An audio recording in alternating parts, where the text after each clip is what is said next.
Hi hello welcome to my channel. ಈ ಒಂದು ಕತೆ ತುಂಬ ಇಂಟ್ರೆಸ್ಟಿಂಗ್ ಆಗಿದೆ. ಸ್ವಲ್ಪನೂ ಸ್ಕಿಪ್ ಮಾಡದೆ ನೋಡಿ. ನಿನ್ನೆ ಪ್ರೀತಿಸುವೆ. ಅಂದು ಅವರಿಬ್ಬರಿಗೂ ಮೊದಲ ರಾತ್ರಿ. ಅವರ ಮೊದಲ ರಾತ್ರಿಗಾಗಿ ರೂಮು ತುಂಬ ಸುಂದರವಾಗಿ ಶೃಂಗಾರಗೊಂಡಿದೆ. ಸುತ್ತಲೂ ಥರಥರ ಹೂಗಳಿಂದ ಅಲಂಕರಿಸಿದ್ದಾರೆ. ಎತ್ತ ತಿರುಗಿದರೂ ಹೂಗಳ ಪರಿಮಳ. ಮಂಚದ ಮೇಲೆಲ್ಲ ಗುಲಾಬಿ ಹೂಗಳದ್ದೇ ರಾಜ್ಯಭಾರ. ಅವಳಿಗೆ ಗುಲಾಬಿ ಎಂದರೆ ತುಂಬ ಇಷ್ಟ. ಹಾಗಾಗಿ ಮಂಚದ ತುಂಬ ಬರೀ ಗುಲಾಬಿ ಹೂವಿನಿಂದಲೇ ತುಂಬಿಸಿದ್ದಾರೆ. ಮಂಚದ ಮಧ್ಯದಲ್ಲಿ ಹೃದಯದ ಚಿತ್ರ. ಅದರ ಒಳಗಡೆ ಅವರಿಬ್ಬರ ಹೆಸರು ನಿಖಿಲ್ ಲವ್ ಪಲ್ಲವಿ. ಹೊರಗೆ ಹುಣ್ಣಿಮೆಯ ಚಂದ್ರ ನಗುತ್ತಿದ್ದಾನೆ. ಬಾಲ್ಕನಿಯ ಬಾಗಿಲಿನಿಂದ ನೇರವಾಗಿ ಆ ರೂಮಿಗೆ ಚಂದಿರನ ಬೆಳದಿಂಗಲು ಸುತ್ತಲೂ ಪಸರಿಸಿಕೊಂಡಿದೆ.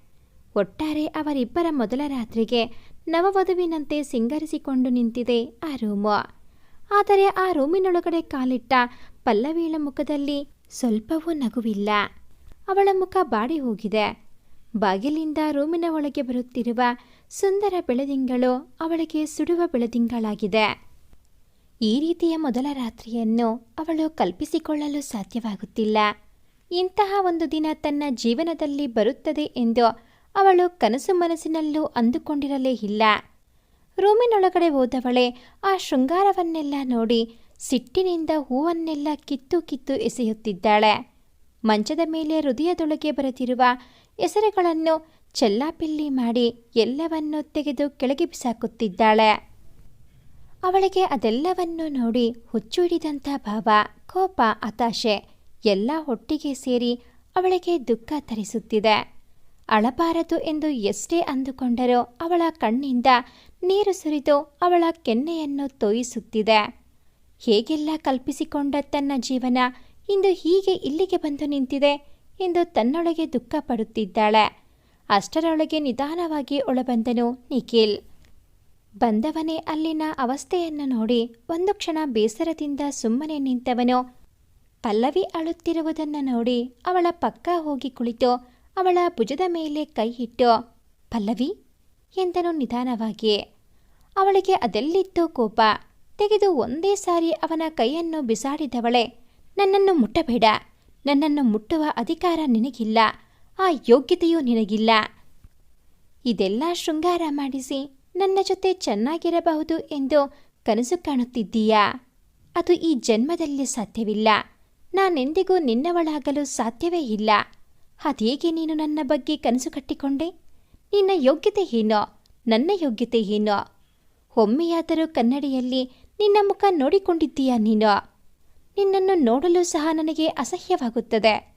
ನಿನ್ನಂಥವನೊಂದಿಗೆ ನನ್ನ ಮದುವೆ, ಅದನ್ನು ನೆನಪಿಸಿಕೊಂಡರೆ ನನಗೆ ಹಿಂಸೆಯಾಗುತ್ತದೆ. ನಾನು ಹೇಗೆ ನಿನ್ನ ಜೊತೆ ಸಂಸಾರ ಮಾಡುತ್ತೇನೆ ಅಂದುಕೊಂಡೆ ನೀನು? ಈ ಜನ್ಮದಲ್ಲಿ ನಾವಿಬ್ಬರು ಗಂಡ ಹೆಂಡತಿ ಆಗಿರಲು ಸಾಧ್ಯವೇ ಇಲ್ಲ. ಹಠ ಮಾಡಿ ನನ್ನನ್ನು ಮದುವೆಯಾದೆ ಅಲ್ವಾ? ಇನ್ನು ಮುಂದೆ ಅನುಭವಿಸುತ್ತೀಯ ನೀನು. ನಾನೆಂದಿಗೂ ನಿನ್ನ ಹೆಂಡತಿಯಾಗಿರುವುದಿಲ್ಲ. ಸಮಾಜಕ್ಕಷ್ಟೇ ನಾವಿಬ್ಬರು ಗಂಡ ಹೆಂಡತಿ.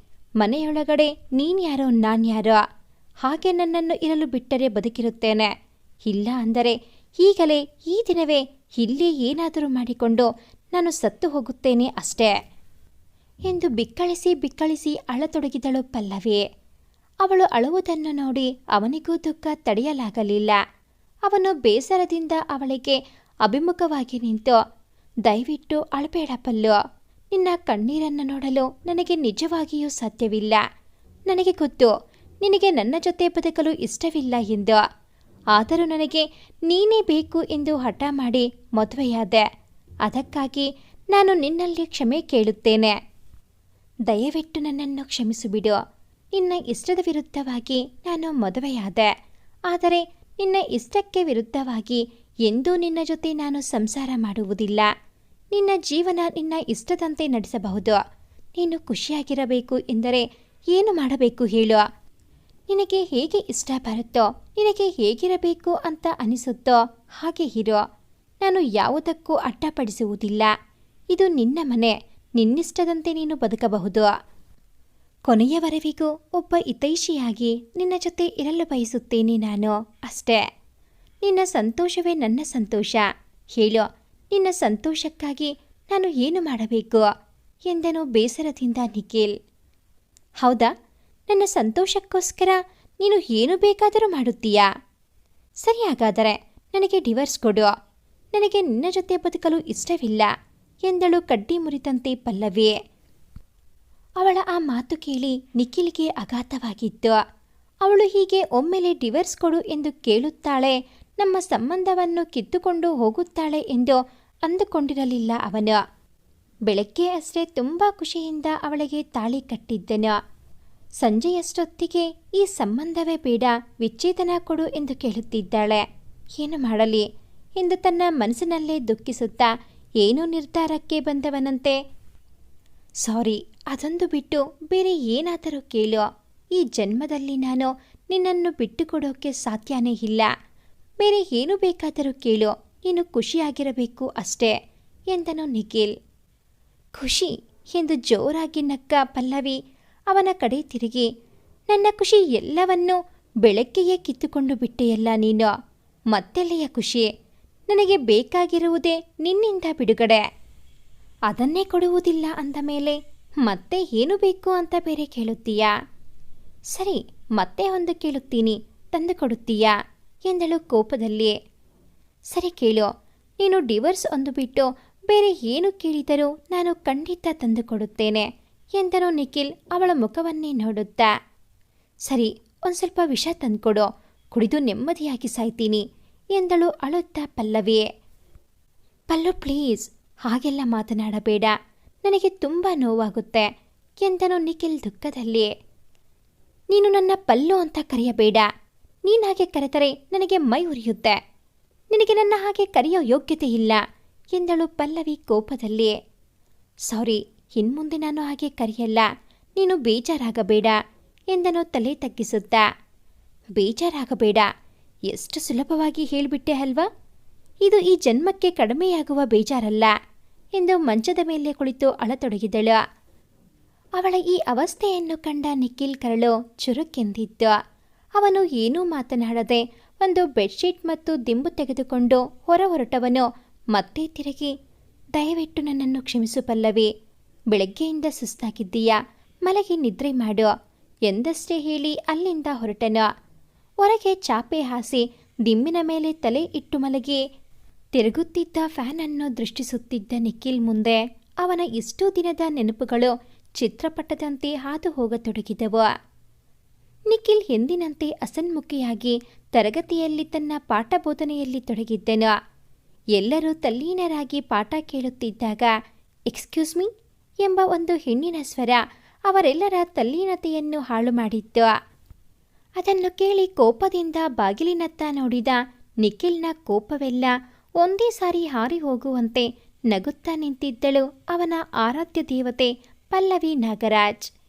ಅವನು ಅವಳನ್ನು ಕಣ್ತುಂಬಿಕೊಳ್ಳುತ್ತಾ ನಿಂತಿರುವಾಗ, ಮೇ ಕಮಿನ್ ಎಂದಳು ಪಲ್ಲವಿ. ಅವಳ ಧ್ವನಿಗೆ ಮಾರು ಹೋಗಿ, ಎಸ್ ಕಮಿನ್ ಪ್ಲೀಸ್ ಎಂದನು ನಿಖಿಲ್. ಅವನಿಗೆ ಯಾರಾದರೂ ತನ್ನ ತರಗತಿ ಶುರುವಾದ ಮೇಲೆ ಕ್ಲಾಸ್ಗೆ ಬಂದು ಡಿಸ್ಟರ್ಬ್ ಮಾಡಿದರೆ ಎಲ್ಲಿಲ್ಲದ ಕೋಪ ಬರುತ್ತಿತ್ತು. ಅವರನ್ನು ಒಳಗೆ ಬರಲು ಅನುಮತಿ ನೀಡುತ್ತಲೇ ಇರಲಿಲ್ಲ. ಆದರೆ ಅವಳು ಅವನಿಗೆ ತುಂಬ ಸ್ಪೆಷಲ್. ಅವಳನ್ನು ಕಣ್ಣರೆಪ್ಪೆಯಂತೆ ಕಾಪಾಡಬೇಕು ಎಂದುಕೊಂಡಿರುವವನು ಅವನು. ಹಾಗಾಗಿ ಅವಳೊಬ್ಬಳಿಗೆ ಅವನ ಯಾವ ನಿಯಮಗಳು ಅನ್ವಯಿಸುತ್ತಿರಲಿಲ್ಲ. ಅವಳು ಎಂದಿನಂತೆ ಬಾಯಲ್ಲಿ ಚೀವಿಂಗಮ್ ಹಾಕ್ಕೊಂಡು ಜಗಿಯುತ್ತಾ ಒಳಬಂದವಳು ಅವನತ್ತ ತಿರುಗಿಯೂ ನೋಡದೆ ತನ್ನ ಸ್ನೇಹಿತರ ಒಟ್ಟಿಗೆ ಹೋಗಿ ಕುಳಿತು ಎಂದಿನಂತೆ ಚಟಪಟ ಮಾತನಾಡತೊಡಗಿದಳು. ಎಲ್ಲರಿಗೂ ಆಶ್ಚರ್ಯ. ಯಾಕೆಂದರೆ ಅವನ ತರಗತಿಯಲ್ಲಿ ಯಾರಾದರೂ ಮಾತನಾಡಿದರೆ ಅಥವಾ ಸಮಯಕ್ಕೆ ಸರಿಯಾಗಿ ಬರದಿದ್ದರೆ ಅವರಿಗೆ ಸರಿಯಾಗಿ ಬೆವರಿಳಿಸುತ್ತಿದ್ದ ನಿಖಿಲ್. ಆದರೆ ಪಲ್ಲವಿ ವಿಷಯದಲ್ಲಿ ಮಾತ್ರ ಅವನು ಯಾಕೆ ಹೀಗೆ ಎಂದು ಎಲ್ಲರಿಗೂ ಸೋಜಿಗವೆನಿಸುತ್ತಿತ್ತು. ಅಲ್ಲಿದ್ದ ಕೆಲವು ಹುಡುಗ ಹುಡುಗಿಯರು ಪಲ್ಲವಿ ಕಡೆ ತಿರುಗಿ, ಅಲ್ಲ, ಈ ಸಿಡುಕುಮೂತಿ ಸಿದ್ದಪ್ಪ ನಾವ್ಯಾರಾದರೂ ಲೇಟಾಗಿ ಬಂದರೆ ಅಥವಾ ಕ್ಲಾಸಲ್ಲಿ ಏನಾದರೂ ಮಾತನಾಡಿದರೆ ಸರಿಯಾಗಿ ಕ್ಲಾಸ್ ತಗೋತಾರೆ. ಅದೇ ನೀನು ಲೇಟಾಗಿ ಬಂದರೂ ಅವರ ಕ್ಲಾಸಲ್ಲಿ ಮಾತಾಡ್ತಾ ಕೂತಿದ್ದರೂ ಏನು ಹೇಳೋದೇ ಇಲ್ಲ. ಏನೇ ಪಲ್ಲು, ಈ ಸರಿ ಏನಾದರೂ ನಿನ್ನ ಲವ್ ಗಿವ್ ಮಾಡ್ತಾ ಇದ್ದಾರಾ ಅಂತ ಎಂದಳು ಅವಳ ಗೆಳತಿ ಗೌತಮಿ ನಗುತ್ತಾ ಪಿಸುಮಾತಿನಲ್ಲಿ. ಅವಳ ಮಾತು ಕೇಳಿ ಅವಳ ಗೆಳೆಯರೆಲ್ಲ ನಿಧಾನವಾಗಿ ನಗತೊಡಗಿದ್ದರು. ಅವರೆಲ್ಲರ ನಗು ನೋಡಿ ಸಿಟ್ಟಾದ ಪಲ್ಲವಿ, ಏನು ಆ ಕ್ರಾಫ್ಟ್ ಫಿಗರ್ ನನ್ನ ಲವ್ ಮಾಡದ? ಕೇಳೋಕ್ಕೆ ಅಸಹ್ಯವಾಗಿದೆ. ನಾನೆಲ್ಲಿ ಅವರೆಲ್ಲಿ? ನನ್ನ ಜೊತೆ ಅವರನ್ನು ಹೋಲಿಕೆ ಮಾಡಿ ಮಾತಾಡೋಕ್ಕೂ ಸಾಧ್ಯ ಇಲ್ಲ. ಇನ್ನೊಂದು ಸಾರಿ ಹೀಗೆಲ್ಲ ಮಾತನಾಡಿದರೆ ನಿಮ್ಮೆಲ್ಲರ ಗ್ರಹಚಾರ ಬಿಡಿಸುತ್ತೇನೆ ಅಷ್ಟೇ ಎಂದು ಕೋಪದಿಂದ ಅವರೆಲ್ಲರ ಕಡೆ ನೋಡಿದಳು. ಅವಳ ಕೋಪದ ಅರಿವಿದ್ದ ಅವರೆಲ್ಲ ಏನೂ ಮಾತನಾಡದೆ ಬಾಯಿ ಮುಚ್ಚಿಕೊಂಡು ಪಾಠ ಕೇಳುವವರಂತೆ ಮುಂದೆ ನೋಡುತ್ತಾ ಕುಳಿತರು. ನಿಖಿಲ್ ಮತ್ತೆ ಮೊದಲಿನಂತೆ ಅಸನ್ಮುಖಿಯಾಗಿ ತನ್ನ ಪಾಠ ಬೋಧನೆಯಲ್ಲಿ ತೊಡಗಿದನು. ಅವನು ಆಗೊಮ್ಮೆ ಈಗೊಮ್ಮೆ ಪಲ್ಲವಿ ಕಡೆ ನೋಡುತ್ತಿದ್ದರೂ ಅವಳು ಅವನ ಕಡೆ ತಿರುಗಿಯೂ ನೋಡಲಿಲ್ಲ. ಯಾಕೆಂದರೆ ನಿಖಿಲ್ ನೋಡಲು ಸ್ವಲ್ಪ ಕಪ್ಪಾಗಿದ್ದನು ಮತ್ತು ಅಷ್ಟು ಲಕ್ಷಣವೂ ಇರಲಿಲ್ಲ.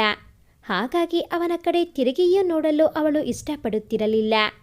ಅವಳು ಸುರಸುಂದರಾಂಗಿ, ಕೈ ತೊಳೆದು ಮುಟ್ಟಬೇಕು ಎನ್ನುವ ಹಾಲು ಬಿಳುಪಿನ ಬಣ್ಣ, ನೀಲ ಮೂಗು, ಕಮಲದ ದಳಗಳಂತೆ ಕಣ್ಣುಗಳು, ಕೆಂಪಗೆ ತೊಂಡೆ ಹಣ್ಣಿನಂಥ ತುಟಿಗಳು, ಯಾವಾಗಲೂ ಚೀವಿಂಗಂ ಅಗಿಯುತ್ತಿರುವ ಪುಟ್ಟ ಬಾಯಿ.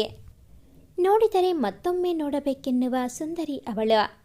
ಕಾಲೇಜಿನ ಬಹುತೇಕ ಹುಡುಗರು ಅವಳ ಹಿಂದೆ ಬಿದ್ದಿದ್ದರೂ ಅವಳಂತೂ ಯಾರನ್ನೂ ಕೇರ್ ಮಾಡುತ್ತಿರಲಿಲ್ಲ. ಯಾರ ಕಡೆಯೂ ತಿರುಗಿಯೂ ನೋಡುತ್ತಿರಲಿಲ್ಲ. ಅವಳ ಸೌಂದರ್ಯದ ಜೊತೆಗೆ ಅವಳಿಗೆ ಅಹಂಕಾರವೂ ಸ್ವಲ್ಪ ಹೆಚ್ಚೇ ಇತ್ತು. ತನ್ನ ಸೌಂದರ್ಯದ ಮುಂದೆ ಯಾರೂ ಇಲ್ಲ ಎಂಬುವುದು ಅವಳ ಭಾವನೆ. ತನಗಿಂತ ಸುಂದರಿಯರು ಈ ಕಾಲೇಜಿನಲ್ಲಿ ಯಾರೂ ಇಲ್ಲ ಎಂಬಂತೆ ಮೆರೆಯುತ್ತಿದ್ದಳು. ಪಲ್ಲವಿ ಬಿಕಾಂ ಫೈನಲ್ ಇಯರ್ ಓದುತ್ತಿರುವ ಸ್ಟೂಡೆಂಟ್. ನಿಖಿಲ್ ಅವಳಿಗೆ ಅಕೌಂಟೆನ್ಸಿ ಪಾಠ ಬೋಧಿಸುವ ಲೆಕ್ಚರರ್. ಅದ್ಯಾಕೋ ಯಾವ ಹುಡುಗಿಯರನ್ನು ಕಣ್ಣೆತ್ತಿಯೂ ನೋಡದ ನಿಖಿಲ್ ಪಲ್ಲವಿಯನ್ನು ತುಂಬ ಇಷ್ಟಪಟ್ಟು ಬಿಟ್ಟಿದ್ದ. ಅವಳನ್ನು ನೋಡಿದ ಮೊದಲ ದಿನವೇ ಅವಳ ಮೇಲೆ ಅವನಿಗೆ ಪ್ರೀತಿಯಾಗಿತ್ತು. ಬುದ್ಧಿ ಅವಳು ಸ್ಟೂಡೆಂಟ್, ಅವಳನ್ನು ಇಷ್ಟಪಡುವುದು ತಪ್ಪು ಎಂದು ಹೇಳಿದರೂ ಅವನ ಮನಸ್ಸು ಅವಳಿಗೆ ಶರಣಾಗಿ ಬಿಟ್ಟಿತ್ತು. ಬುದ್ಧಿ ಮತ್ತು ಮನಸ್ಸಿನ ಮಾತುಗಳ ತಾಕಲಾಟದಲ್ಲಿ ಮನಸ್ಸೇ ಗೆದ್ದಿತ್ತು. ಆದರೆ ಅವಳು ಎಷ್ಟು ಸುಂದರ ಹುಡುಗರು ಪ್ರಪೋಸ್ ಮಾಡಿದರೂ ಒಪ್ಪುತ್ತಿರಲಿಲ್ಲ. ಅಂಥದ್ರಲ್ಲಿ ನಿಖಿಲ್ ಕಡೆ ತಿರುಗಿಯೂ ನೋಡುತ್ತಿರಲಿಲ್ಲ. ಅವನು ನೋಡಲು ಚೆನ್ನಾಗಿರಲಿಲ್ಲ ಮತ್ತು ಕಪ್ಪು ಬಣ್ಣ ಎಂದು ಅವನನ್ನು ಯಾವಾಗಲೂ ಎಲ್ಲರ ಮುಂದೆಯೂ ಹೀಯಾಳಿಸುತ್ತಾ ಆಡಿಕೊಳ್ಳುತ್ತಾ ಮಾತನಾಡುತ್ತಿದ್ದಳು. ಅವನು ತನ್ನ ಲೆಕ್ಚರರ್ ಆಗಿರುವುದಕ್ಕೂ ಅವನಿಗೆ ಯೋಗ್ಯತೆ ಇಲ್ಲ ಎಂಬಂತೆ ಅವನ ಬಗ್ಗೆ ಯಾವಾಗಲೂ ಆಡಿಕೊಂಡು ನಗುತ್ತಿದ್ದಳು. ಆದರೂ ನಿಖಿಲ್ ಅವಳನ್ನು ಹುಚ್ಚನಂತೆ ಪ್ರೀತಿಸುತ್ತಿದ್ದ. ನಿಖಿಲ್ ತಮ್ಮ ನಿಶಾಂತ್ ಕೂಡ ಅದೇ ಕಾಲೇಜಿನಲ್ಲಿ ಓದುತ್ತಿದ್ದನು. ಅಂದರೆ ಅವನು ಪಲ್ಲವಿಯ ಕ್ಲಾಸ್ಮೇಟ್. ಅವನು ತನ್ನ ಅಣ್ಣನಂತೆ ಕಪ್ಪಾಗಿರದೆ ಕೆಂಪು ಮಿಶ್ರಿತ ಬಿಳಿ ಬಣ್ಣದ ನೋಡಲು ಸುಂದರವಾಗಿದ್ದ ಹುಡುಗ. ಹಾಗಾಗಿ ಪಲ್ಲವಿ ಅವನ ಜೊತೆ ಚೆನ್ನಾಗಿ ಮಾತನಾಡುತ್ತಿದ್ದಳು. ಅವಳು ಒಮ್ಮೊಮ್ಮೆ ಅವನಿಗೆ ರೇಗಿಸುತ್ತಿದ್ದಳು. ನಿಮ್ಮ ಅಣ್ಣ ನೋಡಿದರೆ ಆ ಬಣ್ಣ ನೋಡಲು ಚೆನ್ನಾಗಿಲ್ಲ, ನೀನು ನೋಡಿದರೆ ಇಷ್ಟು ಚೆನ್ನಾಗಿದೆಯಾ, ಅವರು ನಿಜವಾಗ್ಲೂ ನಿನ್ನ ಅಣ್ಣನೇನಾ ಎಂದು ಛೇಡಿಸುತ್ತಿದ್ದಳು. ನಿಶಾಂತ್ ಮತ್ತು ಅವನ ಸ್ನೇಹಿತರು ಜೊತೆಗೆ ಪಲ್ಲವಿ ಮತ್ತು ಅವಳ ಸ್ನೇಹಿತೆಯರು ಎಲ್ಲರೂ ಮಧ್ಯಾಹ್ನದ ಊಟವನ್ನು ಶೇರ್ ಮಾಡಿಕೊಂಡು ತಿನ್ನುತ್ತಿದ್ದರು. ಹಾಗಾಗಿ ನಿಖಿಲ್ ದಿನಕ್ಕೊಂದೊಂದು ಥರ ಪಲ್ಲವಿಗೆ ಇಷ್ಟವಾದ ತಿಂಡಿಗಳನ್ನು ಮಾಡಿ ತನ್ನ ತಮ್ಮನ ಮೂಲಕ ಅವಳಿಗೆ ಮುಟ್ಟಿಸುತ್ತಿದ್ದನು. ನಿಶಾಂತ್ ತೆಗೆದುಕೊಂಡು ಹೋಗಿ ಕೊಟ್ಟರೆ ಅವಳು, ಚೆನ್ನಾಗಿದೆ ಕಣೋ, ಯಾರು ಮಾಡಿದ್ದು, ನಿಮ್ಮಮ್ಮನಾ? ನಿಮ್ಮಮ್ಮ ತುಂಬ ಚೆನ್ನಾಗಿ ಅಡುಗೆ ಮಾಡುತ್ತಾರೆ ಎಂದು ಹೊಟ್ಟೆ ತುಂಬ ತಿನ್ನುತ್ತಿದ್ದಳು. ನಿಖಿಲ್ ಅದೆಲ್ಲವನ್ನು ಮರೆಯಲ್ಲೇ ನಿಂತು ನೋಡಿ ಖುಷಿ ಪಡುತ್ತಿದ್ದನು.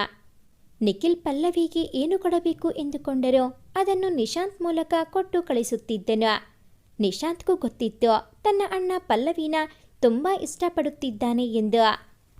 ಆದರೆ ಅವಳು ಇವನನ್ನು ತಿರುಗಿಯೂ ನೋಡುವುದಿಲ್ಲ, ಅವನನ್ನು ಹೀಯಾಳಿಸಿ ನಗುತ್ತಾಳೆ ಎಂಬುದು ನಿಶಾಂತ್ಗೆ ತಿಳಿದಿದ್ದರಿಂದ ಅವನು ತುಂಬ ಸಾರಿ ತನ್ನ ಅಣ್ಣನಿಗೆ ಹೇಳಿದ್ದನು. ಅವಳು ಜಮ್ಮದ ಕೋಳಿ, ನಿನ್ನನ್ನು ಕಣ್ಣೆತ್ತೆಯೂ ನೋಡುವುದಿಲ್ಲ, ತನ್ನ ಸ್ನೇಹಿತರ ಜೊತೆ ಹೇಳಿಕೊಂಡು ನಿನ್ನ ಅಪಹಾಸ್ಯ ಮಾಡಿ ನಗುತ್ತಿರುತ್ತಾಳೆ. ನೀನು ನೋಡಿದರೆ ಅವಳನ್ನು ಹುಚ್ಚನ ಹಾಗೆ ಇಷ್ಟಪಡುತ್ತಿದ್ದೀಯಾ, ಇದೆಲ್ಲ ಸಾಧ್ಯವಾ ಅಣ್ಣ ಎಂದು. ಅದಕ್ಕೆ ನಿಖಿಲ್, ಅವಳು ನನ್ನನ್ನು ಇಷ್ಟಪಡಲಿ ಎಂದು ನಾನು ಅವಳನ್ನು ಇಷ್ಟಪಡುತ್ತಿಲ್ಲ, ನನಗೆ ಅವಳು ಇಷ್ಟ, ಹಾಗಾಗಿ ಇಷ್ಟಪಡುತ್ತಿದ್ದೇನೆ. ಆದರೆ ಅವಳು ನನ್ನನ್ನು ಇಷ್ಟಪಡಲೇಬೇಕು ಎಂಬ ಬಲವಂತವಂತೂ ಇಲ್ಲ. ಅವಳು ಅವಳ ಪಾಡಿಗೆ ಇರಲಿ, ನಾನವಳನ್ನು ಆರಾಧಿಸುತ್ತಾ ಇಡೀ ಜೀವನವನ್ನು ಹೀಗೆ ಕಳೆದು ಬಿಡುತ್ತೇನೆ. ಯಾಕೋ ಯಾವ ಹೆಣ್ಣಿನಲ್ಲೂ ಕಾಣದ ವಿಶೇಷತೆಯನ್ನು ಅವಳಲ್ಲಿ ಗುರುತಿಸಿದ್ದೇನೆ. ಅವಳೆಂದರೆ ನನಗೆ ಪಂಚಪ್ರಾಣ. ಅವಳ ನೆನಪಿನಲ್ಲೇ ಇಡೀ ಜೀವನ ಕಳೆಯುವ ಶಪಥ ಮಾಡಿದ್ದೇನೆ ನಾನು. ಎಂದು ತನ್ನ ತಮ್ಮನನ್ನು ಸಮಾಧಾನಿಸುತ್ತಿದ್ದನು. ನಿಶಾಂತ್ಗಂತೂ ತನ್ನ ಅಣ್ಣ ಅಂಥ ಜಂಬದ ಕೋಳಿಯನ್ನು ಇಷ್ಟಪಡುವುದು ಸ್ವಲ್ಪವೂ ಇಷ್ಟವಿರಲಿಲ್ಲ. ಆದರೂ ತನ್ನ ತಂದೆ ತಾಯಿ ಸತ್ತು ಹೋದ ಮೇಲೆ ಅವರಿಗಿಂತ ಹೆಚ್ಚಾಗಿ ತನ್ನನ್ನು ಸ್ವಂತ ಮಗನಂತೆ ಸಾಕಿ ಬೆಳೆಸುತ್ತಿದ್ದ ಅಣ್ಣನಿಗೆ ಎದುರಾಡಲಾಗದೆ ಸುಮ್ಮನಾಗುತ್ತಿದ್ದನು. ಅಂದು ಫೆಬ್ರವರಿ 14, ಪ್ರೇಮಿಗಳ ದಿನಾಚರಣೆ. ಆ ದಿನ ನಿಖಿಲ್ ಹೇಗಾದರೂ ಮಾಡಿ ತನ್ನ ಪ್ರೀತಿಯನ್ನು ಪಲ್ಲವಿಳ ಹತ್ತಿರ ಹೇಳಿಕೊಳ್ಳಬೇಕು ಎಂದು ತೀರ್ಮಾನಿಸಿದ್ದನು. ಅವಳು ಎಂದಿಗೂ ತನ್ನನ್ನು ಒಪ್ಪುವುದಿಲ್ಲ, ಅದಂತೂ ಅವನಿಗೆ ಗೊತ್ತು. ಆದರೂ ತಾನು ಅವಳನ್ನು ಇಷ್ಟಪಡುತ್ತೇನೆ ಎಂಬುದನ್ನು ಅವಳಿಗೆ ಒಂದು ಸಾರಿ ತಿಳಿಸಿ ತನ್ನ ಪ್ರೀತಿಯ ಪರಿಯನ್ನು ಅವಳಿಗೆ ಮನವರಿಕೆ ಮಾಡಿಕೊಡಬೇಕು ಎಂದು ತೀರ್ಮಾನಿಸಿ ತರಗತಿಗೆ ಹೋಗುವ ಮುನ್ನ ಕಾರಿಡಾರ್ನಲ್ಲಿ ಅವಳಿಗಾಗಿ ಕಾಯತೊಡಗಿದನು. ಅವಳು ಎಂದಿನಂತೆ ಚೀವಿಂಗಂ ಅಗಿಯುತ್ತಾ ಯಾವುದೋ ಹಾಡು ಗುಣಗುತ್ತಾ ತನ್ನ ಸ್ನೇಹಿತೆಯರ ಜೊತೆ ಬರುತ್ತಿದ್ದಳು. ಅವಳನ್ನು ನೋಡಿದ ನಿಖಿಲ್ ಅವಳ ಹತ್ತಿರ ಹೋಗಿ, ಪಲ್ಲವಿ, ನಾನು ಸ್ವಲ್ಪ ನಿಮ್ಮ ಹತ್ತಿರ ಪರ್ಸ್ನಲ್ ಆಗಿ ಮಾತಾಡಬೇಕಿತ್ತು, ಇಫ್ ಯು ಡೋಂಟ್ ಮೈಂಡ್ ಎಂದು ಅವಳ ಸ್ನೇಹಿತೆಯರ ಕಡೆ ನೋಡಿದಾಗ ಅವರೆಲ್ಲರೂ ಮುಗುಳ್ನಕ್ಕು ಓಕೆ ಸರ್, ಕ್ಯಾರಿ ಆನ್ ಎಂದು ಪಲ್ಲವಿ ಕಡೆ ತಿರುಗಿ, ಏನೇ ಪಲ್ಲು, ನಿನ್ನ ಫೇವ್ರೇಟ್ ಸರ್ ನಿನ್ನ ಹತ್ತಿರ ಏನೋ ಪರ್ಸ್ನಲ್ ಆಗಿ ಮಾತಾಡಬೇಕಂತೆ. ಇವತ್ತು ಪ್ರೇಮಿಗಳ ದಿನ, ಪ್ರಪೋಸ್ ಏನಾದರೂ ಮಾಡಬಹುದು ನೋಡು, ಎಂಜಾಯ್ ಮಾ ಎಂದು ನಗುತ್ತಾ ಅವಳನ್ನು ರೇಗಿಸಿದರು. ಪಲ್ಲವಿ ಕೋಪದಿಂದ ಅವರ ಕಡೆ ನೋಡಿದ ತಕ್ಷಣ, ಸರಿ, ನೀನು ಮಾತಾಡಿಕೊಂಡು ಬಾ ಪಲ್ಲು, ನಾವು ಅಲ್ಲಿರುತ್ತೇವೆ ಎಂದು ಅಲ್ಲಿಂದ ಕಾಲ್ಕಿದ್ದರು. ಅಯ್ಯೋ, ಈ ಸರ್ನ ನೋಡೋಕೆ ನನಗೆ ಇಷ್ಟವಾಗುವುದಿಲ್ಲ. ಇನ್ನು ಇವರ ಮಾತುಗಳನ್ನು ಯಾರು ಕೇಳಿಸಿಕೊಳ್ಳುತ್ತಾರೆ? ಆದರೂ ಲೆಕ್ಚರರ್ ಅಲ್ವಾ, ಒಂದೇ ಸಾರಿ ಮಾತಾಡೋಕೆ ಆಗಲ್ಲ ಅಂತ ಹೇಳಿ ಹೋಗೋಕ್ಕೂ ಆಗಲ್ಲ. ಏನು ಮಾತಾಡ್ತಾರೋ ಕೇಳಿದರೆ ಆಯ್ತು ಎಂದುಕೊಂಡು ತನ್ನ ಪಾಡಿಗೆ ತಾನು ಚೀವಿಂಗಂ ಹಗಿಯುತ್ತಾ ಅವನ ಕಡೆ ತಿರುಗದೆ, ಇವನದೊಂದು ಕಾಟ, ನೋಡಲು ಒಳ್ಳೆ ಅರಳೆಣ್ಣೆ ಮುಖದವನಂತೆ ಇದ್ದಾನೆ, ಆದರೂ ನನ್ನಂಥ ಸುರಸುಂದರಾಂಗಿಯ ಜೊತೆ ಮಾತನಾಡುವ ಆಸೆ, ಯಾವಾಗಲೂ ನನ್ನ ಕೆಕ್ಕರಿಸಿಕೊಂಡು ನೋಡುತ್ತಿರುತ್ತಾನೆ ಎಂದು ನನ್ನ ಫ್ರೆಂಡ್ಸ್ ಎಲ್ಲ ಹೇಳುತ್ತಿರುತ್ತಾರೆ. ಆದರೆ ನಾನಂತೂ ಇವನ ಕಡೆ ತಿರುಗಿಯೂ ನೋಡುವುದಿಲ್ಲ ಎಂದುಕೊಂಡು, ಹೇಳಿ ಸರ್ ಎಂದಳು ಜೋರಾಗಿ. ಸ್ವಲ್ಪ ಈ ಕಡೆ ತಿರುಗಿದರೆ ಹೇಳ್ತಾ ಇದ್ದೆ ಎಂದನು ನಿಖಿಲ್ ನಿಧಾನವಾಗಿ. ಕಿವಿ ಚೆನ್ನಾಗಿ ಕೇಳಿಸುತ್ತೆ ಸರ್, ನೀವು ಹೇಳೋದು ನನ್ನ ಕಿವಿಯಲ್ಲಿ ತಾನೇ ಕೇಳೋದು, ನಿಮ್ಮನ್ನು ನೋಡಲೇಬೇಕು ಅಂತ ಏನಿಲ್ಲ. ಅದೇನು ಅಂತ ಬೇಗ ಹೇಳಿ, ನನಗೆ ನೆಕ್ಸ್ಟ್ ಕ್ಲಾಸ್ ಇದೆ ಎಂದಳು ಅವಸರದಲ್ಲಿ. ಪಲ್ಲವಿ, ನಾನು ಸುತ್ತಿ ಬಳಸಿ ಮಾತನಾಡುವುದಿಲ್ಲ, ನನ್ನ ಮನಸ್ಸಿನಲ್ಲಿ ಇರುವುದನ್ನು ನೇರವಾಗಿ ನಿಮಗೆ ಹೇಳುತ್ತೇನೆ. ನನಗೆ ನೀವು ಅಂದರೆ ತುಂಬ ಇಷ್ಟ, ನಿಮ್ಮನ್ನು ತುಂಬ ಪ್ರೀತಿಸುತ್ತಿದ್ದೇನೆ ನಾನು. ಈ ದಿನ ಪ್ರೇಮಿಗಳ ದಿನ ಅಲ್ವಾ, ನನ್ನ ಮನಸ್ಸಿನಲ್ಲಿ ಇರುವುದನ್ನು ನಿಮ್ಮ ಹತ್ತಿರ ಹೇಳ್ಕೋಬೇಕು ಅಂತ ಅನ್ನಿಸ್ತು, ಅದಕ್ಕೆ ಹೇಳ್ತಾ ಇದ್ದೀನಿ, ಐ ಲವ್ ಯು ಎಂದನು ನಿಖಿಲ್. ಆ ಮಾತುಗಳನ್ನು ಕೇಳಿದ ಪಲ್ಲವಿ ಕೋಪದಿಂದ ಅವನ ಕಡೆ ತಿರುಗಿ, ಸರ್ ನಿಮಗೆ ಮುಖದ ಮೇಲೆ ಕಣ್ಣಿಲ್ವಾ? ನನ್ನಂಥ ಸುಂದರ ಹುಡುಗಿಯನ್ನು ಪ್ರೀತಿಸಬೇಕು ಅಂತ ನಿಮಗೆ ಹೇಗಾದರೂ ಅನಿಸಿತು? ನಿಮ್ಮನ್ನು ನೀವು ಒಂದ್ಸರಿ ಕನ್ನಡಿಯಲ್ಲಿ ನೋಡ್ಕೊಂಡಿದ್ದೀರಾ? ನಿಮ್ಮ ಮುಖ ನೋಡಿದ್ರೆ ನನಗೆ ಊಟ ಮಾಡೋಕ್ಕೂ ಮನಸ್ಸು ಬರಲ್ಲ. ನಿಮ್ಮ ಬಣ್ಣನೋ ನಿಮ್ಮ ರೂಪನೋ ಆ ದೇವರಿಗೆ ಪ್ರೀತಿ, ಅಂಥದ್ರಲ್ಲಿ ನೀವು ನನ್ನನ್ನು ಇಷ್ಟಪಡ್ತೀರಾ? ಈ ಪಲ್ಲವಿ ನಾಗರಾಜ್ ಅಂದರೆ ಏನು ಅಂತ ಅಂದ್ಕೊಂಡಿದ್ದೀರಾ? ನಮ್ಮ ಕಾಲೇಜಿನ ಎಷ್ಟು ಬ್ಯೂಟಿಫುಲ್ ಬಾಯ್ಸ್ ಪ್ರಪೋಸ್ ಮಾಡಿದ್ರೋ ಅವರನ್ನು ನಿರಾಕರಿಸಿದ್ದೇನೆ. ಅಂಥದ್ರಲ್ಲಿ ನೀವು ನನಗೆ ಪ್ರಪೋಸ್ ಮಾಡ್ತಾ ಇದ್ದೀರಾ ಅಂದರೆ ಅದು ನನಗೆ ಅನುಮಾನ. ಪಲ್ಲವಿ ಅಂದರೆ ನಾನು ಆಕಾಶ ಸಮಾನ, ನಿಖಿಲ್ ಅಂದರೆ ನೀನು ಭೂಮಿಯ ಸಮಾನ. ನಾನು ಆಕಾಶ, ನೀವು ಭೂಮಿ. ಯಾವತ್ತಿಗಾದರೂ ಆಕಾಶ ಭೂಮಿ ಒಂದಾಗೋಕ್ಕೆ ಸಾಧ್ಯನಾ? ನೀವು ಅದು ಹೇಗೆ ಅಂದ್ಕೊಂಡ್ರಿ ನಿಮ್ಮ ಪ್ರೀತಿನ ನಾನು ಒಪ್ಕೋತೀನಿ ಅಂತ? ನಿಮ್ಮ ಯೋಗ್ಯತೆ ಮೀರಿ ನನ್ನ ಆಸೆ ಪಡ್ತಾ ಇದ್ದೀನಿ ಅಂತ ನಿಮಗೆ ಅನ್ನಿಸಲೇ ಇಲ್ವಾ? ನೀವು ಅಂದರೆ ನನಗೆ ಅಸಹ್ಯ ಆಗುತ್ತೆ, ನಿಮ್ಮ ಮುಖ ನೋಡೋಕ್ಕೂ ನನಗೆ ಇಷ್ಟ ಇಲ್ಲ. ಐ ಹೇಟ್ ಯು ಎಂದು ಜೋರಾಗಿ ಕಿರುಚಿದಳು. ಅಷ್ಟು ಜೋರಾಗಿ ಮಾತನಾಡುತ್ತಿದ್ದ ಅವಳ ಮಾತುಗಳನ್ನು ಕೇಳಿ ಅಲ್ಲಿ ಎಲ್ಲ ಸ್ಟೂಡೆಂಟ್ಸ್ಗಳು ಮತ್ತು ಕೆಲವು ಲೆಕ್ಚರರ್ಗಳು ಬಂದು ಸೇರಿದ್ದರು. ಅವಳ ಮಾತುಗಳನ್ನು ಕೇಳಿ ಸುತ್ತಲೂ ನೋಡಿದ ನಿಖಿಲ್ಗೆ ತುಂಬ ಅವಮಾನವಾಗಿತ್ತು. ಎಲ್ಲ ಸ್ಟೂಡೆಂಟ್ಸ್ಗಳು ಅವನ ಕಡೆ ನೋಡಿ ಏನೋ ಮಾತನಾಡಿಕೊಂಡು ನಗುತ್ತಿದ್ದರು. ಅವನಿಗೆ ತುಂಬ ಮುಜುಗರವೆನಿಸಿತು. ಇದೆಲ್ಲವನ್ನು ನೋಡಿ ನಿಶಾಂತ್ಗೂ ತುಂಬ ಬೇಸರವಾಯಿತು. ಅವನು ತನ್ನ ಅಣ್ಣನ ಹತ್ತಿರ ಹೋಗಿ ಸುಮ್ಮನೆ ಕಲ್ಲಿನಂತೆ ನಿಂತಿದ್ದ ಅವನನ್ನು ಎಚ್ಚರಿಸಿ, ನಡಿ ಅಣ್ಣ, ಮನೆಗೆ ಹೋಗೋಣ ಎಂದು ನೇರವಾಗಿ ತನ್ನ ಮನೆಗೆ ಕರೆದುಕೊಂಡು ಹೊರಟು ಬಿಟ್ಟನು. ನಿಖಿಲ್ಗೆ ತುಂಬ ಅವಮಾನವಾಗಿತ್ತು. ಅವನು ಎಲ್ಲರ ಹತ್ತಿರ ಒಳ್ಳೆಯ ಹೆಸರೇ ತೆಗೆದುಕೊಂಡಿದ್ದ ಲಚ್ಲರ್. ನೋಡಲು ಚೆನ್ನಾಗಿಲ್ಲದಿದ್ದರೂ ಅವನ ಮನಸ್ಸಂತೂ ಶುದ್ಧ ಹಾಲಿನಂಥದ್ದು. ಅಂಥವನಿಗೆ ಅವಳ ಮಾತುಗಳು ತುಂಬ ಬೇಸರವನ್ನುಂಟು ಮಾಡಿತ್ತು. ನಾನು ಅವಳಿಂದ ಏನನ್ನೂ ನಿರೀಕ್ಷಿಸಿ ಇರಲಿಲ್ಲ.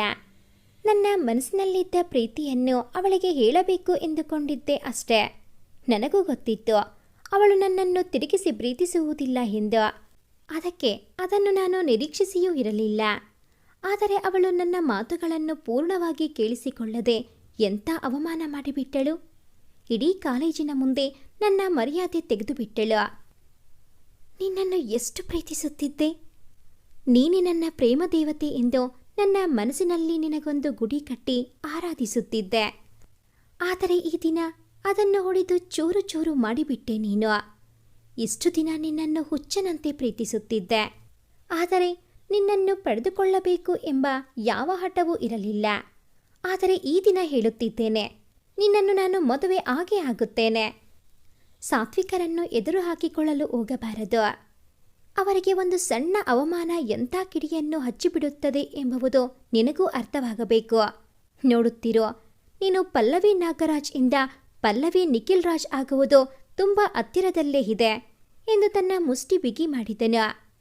ಪಲ್ಲವಿಯ ತಂದೆ ನಾಗರಾಜ್ ಬ್ಯಾಂಕ್ನ ಉದ್ಯೋಗಿ, ತಾಯಿ ಕಲ್ಯಾಣಿ ಗೃಹಿಣಿ.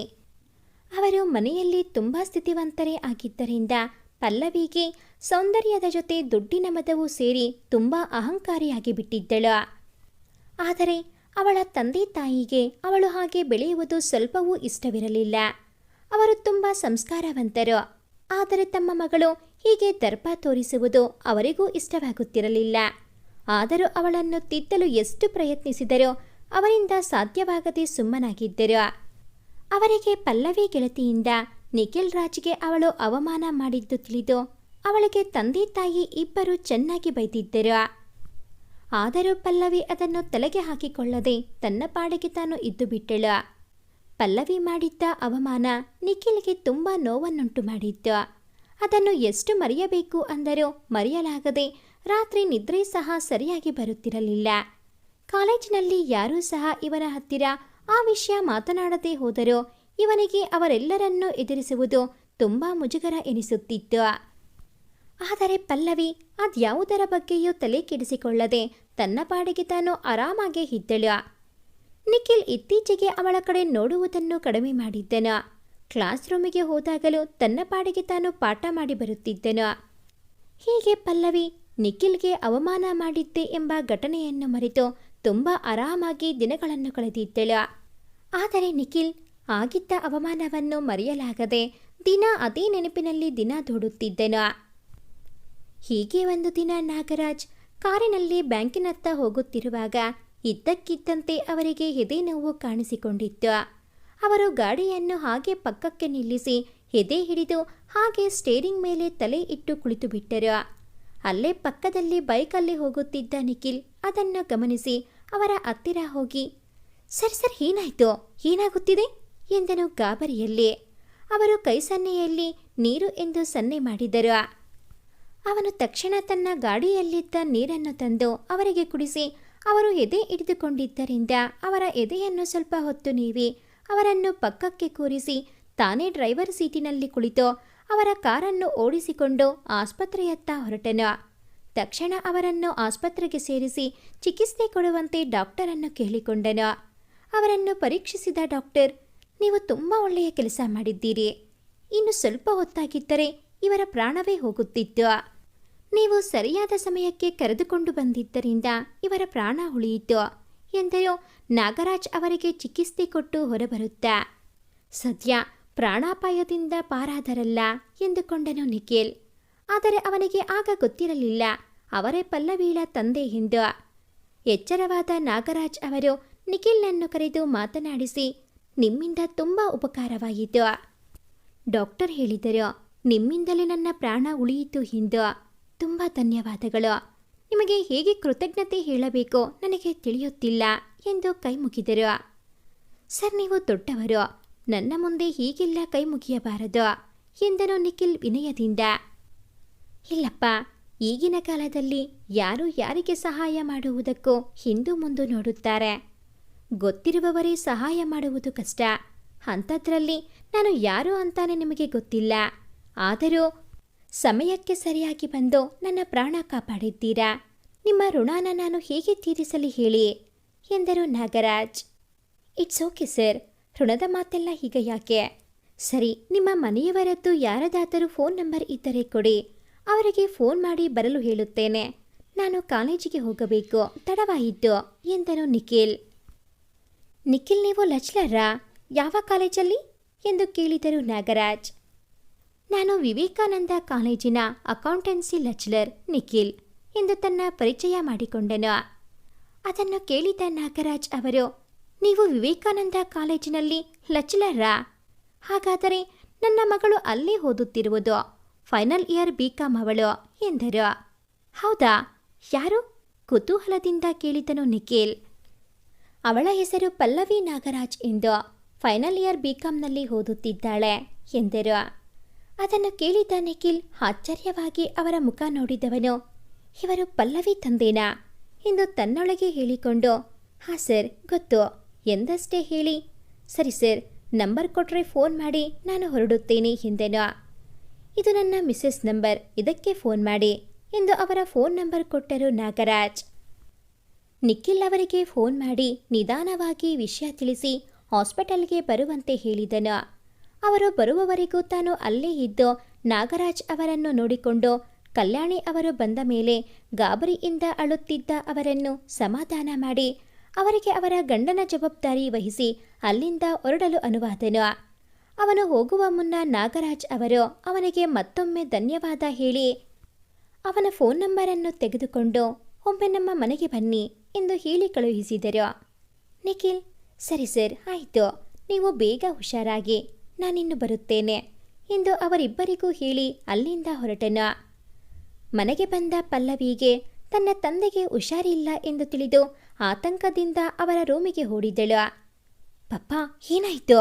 ಏನು ಹುಷಾರಿಲ್ವಾ? ಹುಷಾರಾಗಿ ಇರಿ ಅಂದರೆ ನನ್ನ ಮಾತು ಕೇಳೋದೇ ಇಲ್ಲ ನೀವು.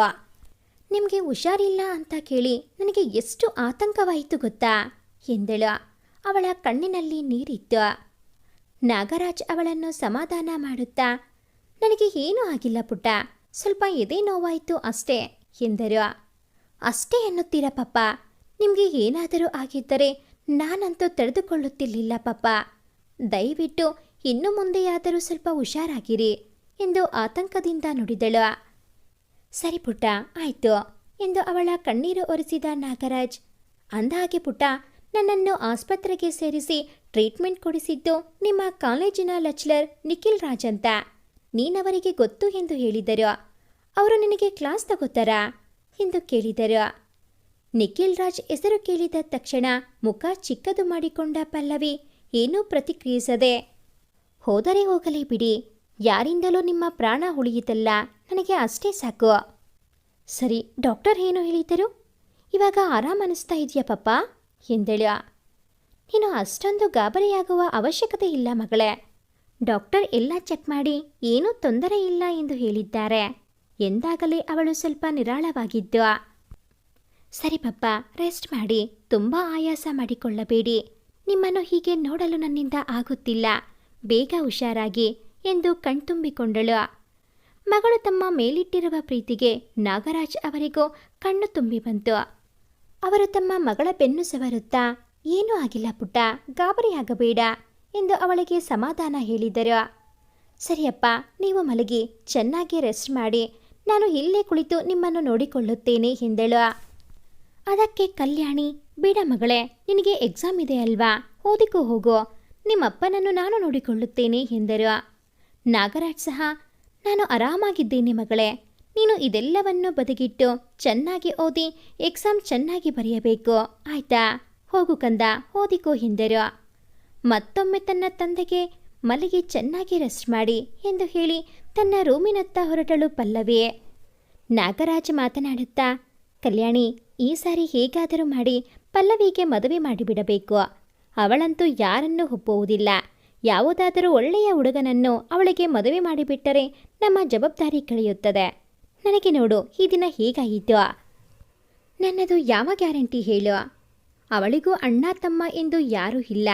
ಒಬ್ಬಳೆ ಮಗಳು ಎಂದು ತುಂಬ ಮುದ್ದಿನಿಂದ ಸಾಕಿದ್ದೇವೆ. ಈಗ ನೋಡಿದರೆ ಹೀಗೆ ಹಠಮಾರಿಯಾಗಿ ಬೆಳೆದು ಬಿಟ್ಟಿದ್ದಾಳೆ. ಯಾರಾದರೂ ಒಳ್ಳೆ ಹುಡುಗನನ್ನು ನೋಡಿ ಅವಳಿಗೆ ಮದುವೆ ಮಾಡಿಕೊಟ್ಟರೆ ನಮ್ಮ ಜವಾಬ್ದಾರಿ ಕಳೆಯುತ್ತದೆ ಎಂದರು. ಅದಕ್ಕೆ ಕಲ್ಯಾಣಿ ಸಹ, ಹೌದು ರೀ, ಆದಷ್ಟು ಬೇಗ ಅವಳಿಗೆ ಮದುವೆ ಮಾಡಬೇಕು. ಆದರೆ ಯಾವ ಹುಡುಗ ಬಂದರೂ ಒಪ್ಪುವುದಿಲ್ಲವಲ್ಲ, ಏನು ಮಾಡುವುದು? ಎಂಥ ಹುಡುಗನನ್ನು ತಂದು ಮದುವೆ ಮಾಡಿಸುವುದು ಇವಳಿಗೆ ಎಂದೇ ಅರ್ಥವಾಗುತ್ತಿಲ್ಲ ರೀ ಎಂದರು ಬೇಸರದಿಂದ. ಏನು ಮಾಡುವುದು ಕಲ್ಯಾಣಿ, ನಾವೇ ಒಬ್ಬಳೆ ಮಗಳು ಎಂದು ತುಂಬ ಸಲುಗೆ ಕೊಟ್ಟು ಬಿಟ್ಟೆವು. ಈಗ ಅವಳು ನಮ್ಮ ಮಾತೆ ಕೇಳದಂತೆ ಆಗಿದ್ದಾಳೆ. ಹಾಗಂತ ನಾವು ಸುಮ್ಮನೆ ಇರಲು ಆಗುತ್ತದೆಯೇ? ಯಾವುದಾದರೂ ಒಳ್ಳೆ ಗುಣವುಳ್ಳ, ಅವಳನ್ನು ಅರ್ಥ ಮಾಡಿಕೊಳ್ಳುವಂಥ ಹುಡುಗನನ್ನು ನೋಡಿ ಅವಳಿಗೆ ಮದುವೆ ಮಾಡಬೇಕು.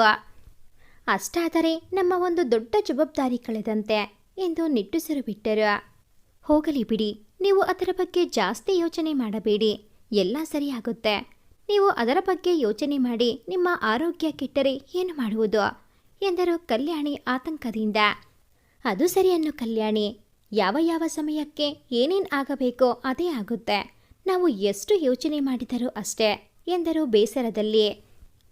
ಸರಿ ರೀ, ನೀವು ಯಾವುದರ ಬಗ್ಗೆಯೂ ಜಾಸ್ತಿ ತಲೆ ಕೆಡಿಸಿಕೊಳ್ಳದೆ ಆರಾಮಾಗಿ ರೆಸ್ಟ್ ಮಾಡಿ, ನಾನು ಜ್ಯೂಸ್ ಮಾಡಿಕೊಂಡು ಬರುತ್ತೇನೆ ಎಂದು ಹೊರಟರು ಕಲ್ಯಾಣಿ.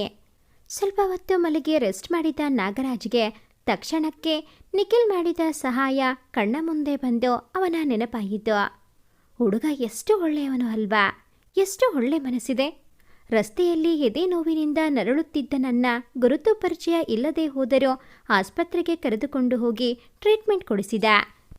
ಈಗಿನ ಕಾಲದಲ್ಲಿ ಇಂತಹ ವ್ಯಕ್ತಿ ಅಪರೂಪವೇ ಸರಿ.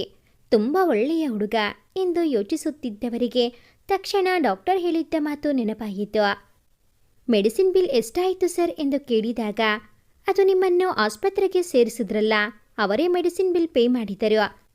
ನಿಮ್ಮನ್ನು ಇಲ್ಲಿಗೆ ಕರೆದುಕೊಂಡು ಬಂದ ತಕ್ಷಣ ನಾವು ಕೆಲವೊಂದು ಇಂಜೆಕ್ಷನ್ ಮತ್ತು ಮೆಡಿಸಿನ್ ಬರೆದಿದ್ದೆವು, ಅದೆಲ್ಲವನ್ನೂ ಅವರೇ ಪೇ ಮಾಡಿ ತಂದದ್ದು ಎಂದು. ಅದು ನೆನಪಾದ ತಕ್ಷಣ, ಹೋ, ಅವರ ದುಡ್ಡನ್ನು ನಾನು ಕೊಡಲೇ ಇಲ್ಲವಲ್ಲ, ನಾನು ಮರೆತೇ ಬಿಟ್ಟಿದ್ದೆ.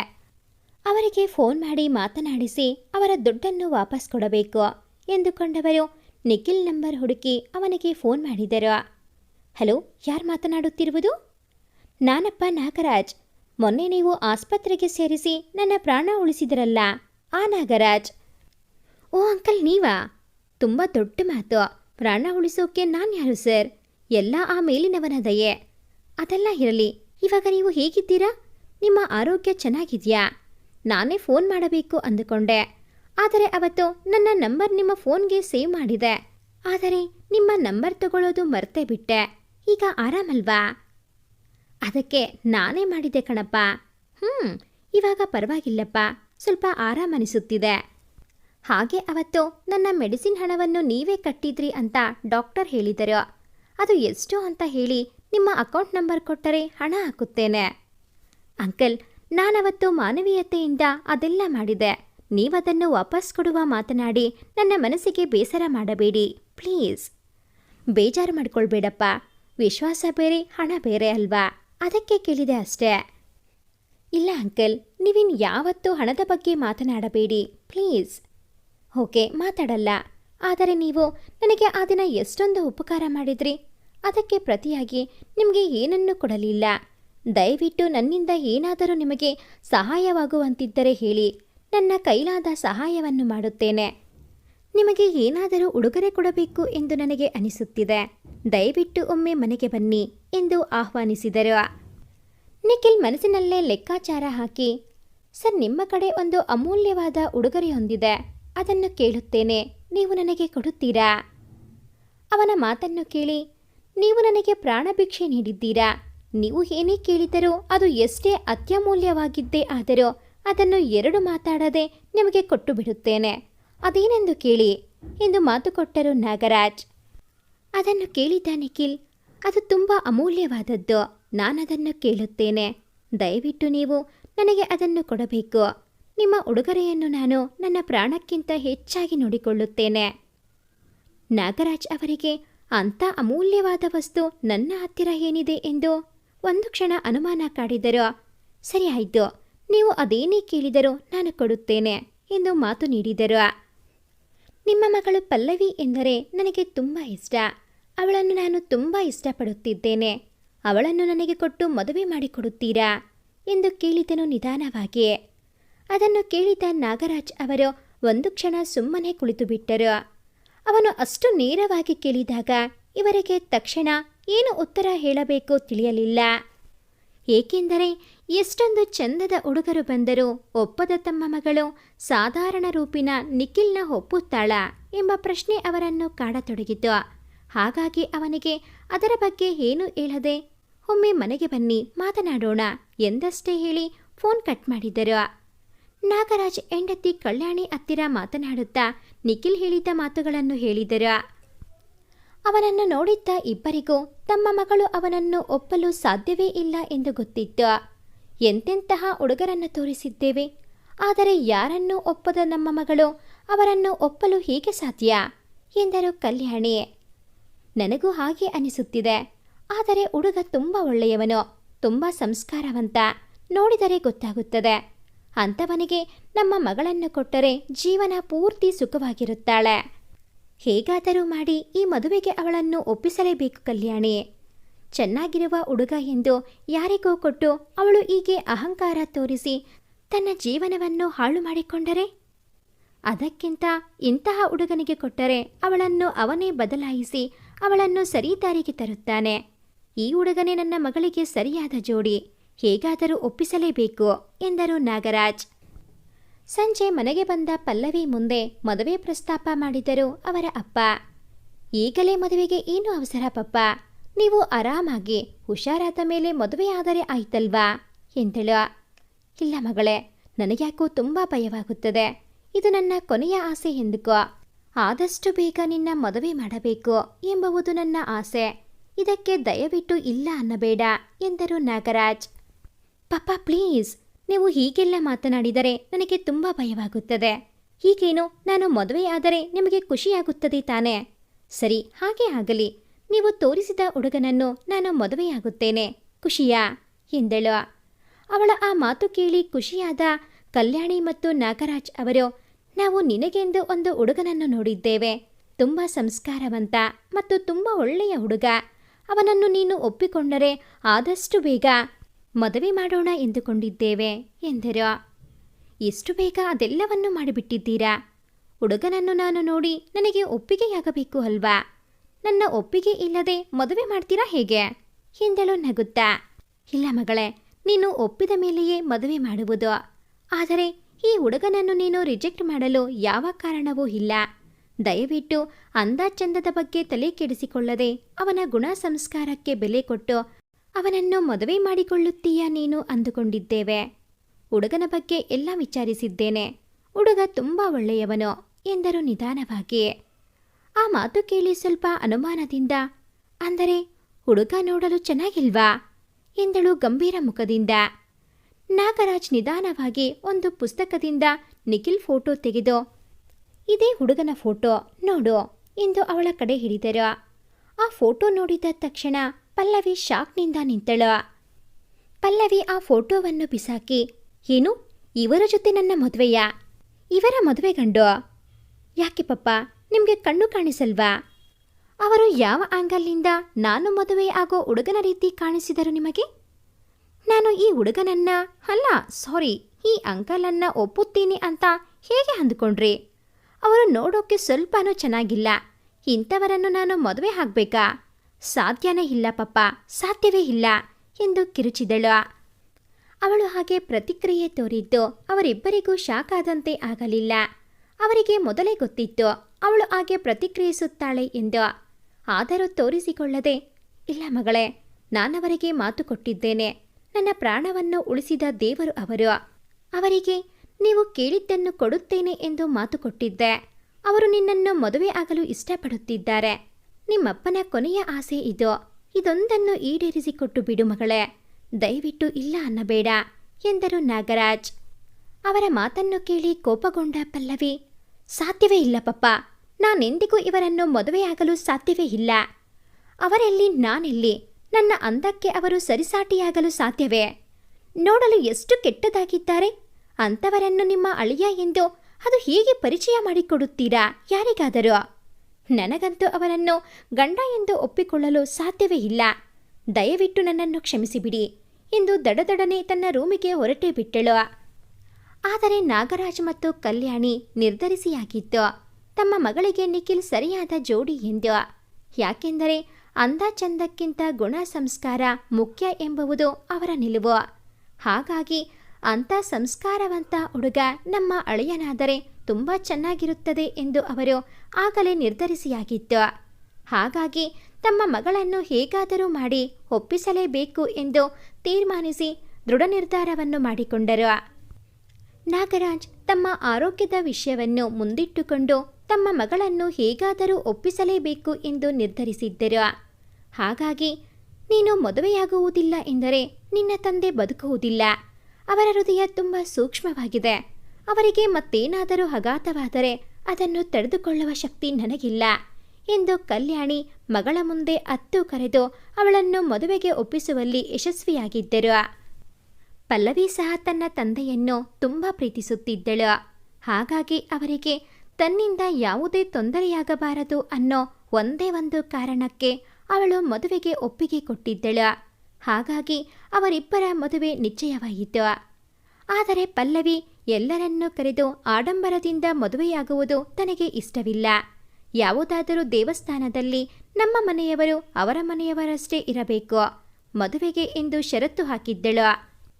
ಹೇಗೂ ಅವಳು ಮದುವೆಗೆ ಒಪ್ಪಿಗೆ ಕೊಟ್ಟಳಲ್ಲ, ಅಷ್ಟೇ ಸಾಕು ಎಂದು ಅವರ ಮನೆಯವರು ಅವಳ ಷರತ್ತಿಗೆ ಒಪ್ಪಿದ್ದರು. ಆ ಕಾರಣದಿಂದ ಆ ದಿನ ಬೆಳಗ್ಗೆ ಒಂದು ದೇವಸ್ಥಾನದಲ್ಲಿ ಪಲ್ಲವಿ ತಂದೆ ತಾಯಿ ಮತ್ತು ನಿಖಿಲ್ ತಮ್ಮ ನಿಶಾಂತ್ ಇವರಷ್ಟು ಜನರ ಮುಂದೆ ಪಲ್ಲವಿ ಮತ್ತು ನಿಖಿಲ್ ಗಂಡ ಹೆಂಡತಿಯರಾಗಿದ್ದರು. ಇದಿಷ್ಟನ್ನು ನೆನೆದು ರಾತ್ರಿ ಇಡೀ ನಿದ್ದೆ ಬಾರದೆ ಸುಮ್ಮನೆ ಹೊರಲಾಡತೊಡಗಿದನು ನಿಖಿಲ್. ತಾನು ತಪ್ಪು ಮಾಡಿಬಿಟ್ಟೆ ಎಂದು ಅವನಿಗೆ ಅನಿಸತೊಡಗಿತು. ಯಾಕಾದರೂ ಹಠಕ್ಕೆ ಬಿದ್ದು ಅವಳನ್ನು ಮದುವೆಯಾದೆನೋ?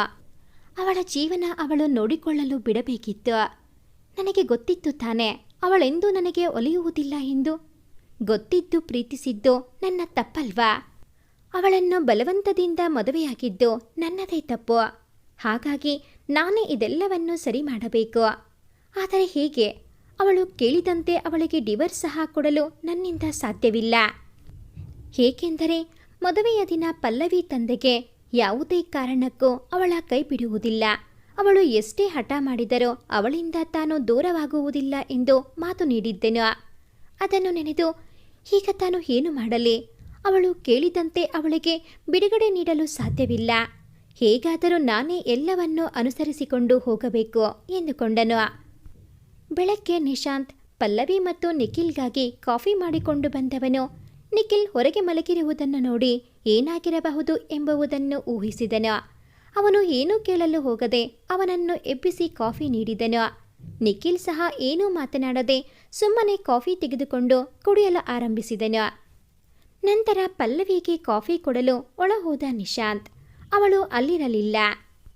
ರೂಮಿನ ತುಂಬ ನಿನ್ನೆ ಮಧ್ಯಾಹ್ನದಿಂದ ಸಂಜೆಯವರೆಗೂ ಅವನು ಮತ್ತು ಅವನ ಸ್ನೇಹಿತರು ತುಂಬ ಇಷ್ಟಪಟ್ಟು ಮಾಡಿದ್ದ ಅಷ್ಟು ಅಲಂಕಾರ ಪಲ್ಲವಿ ಕೈಯಿಂದ ಹಾಳಾಗಿರುವುದು ಕಾಣಿಸಿತು.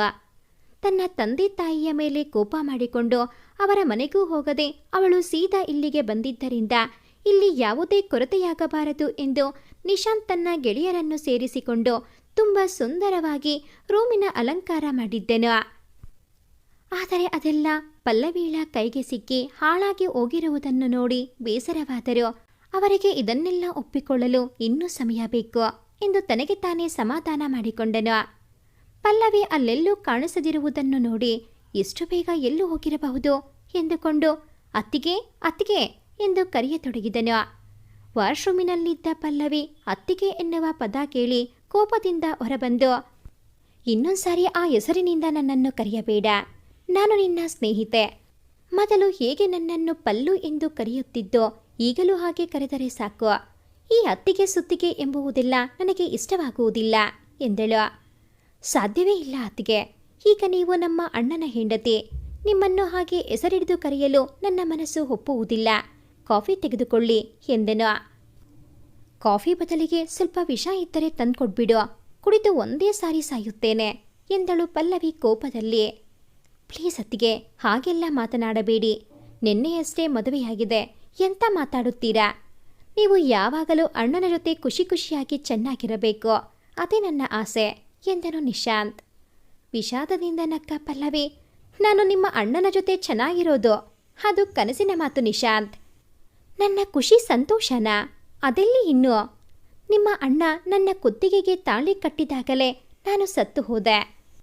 ನಮ್ಮ ಅಪ್ಪ ಅಮ್ಮ ನನಗೆ ಇಷ್ಟ ಇಲ್ಲದ ಮದುವೆಗೆ ಬಲವಂತದಿಂದ ಒಪ್ಪಿಸಿದಾಗಲೇ ನನ್ನ ಖುಷಿ ಸಂತೋಷ ನೆಮ್ಮದಿ ಎಲ್ಲ ಸತ್ತು ಹೋಯ್ತು.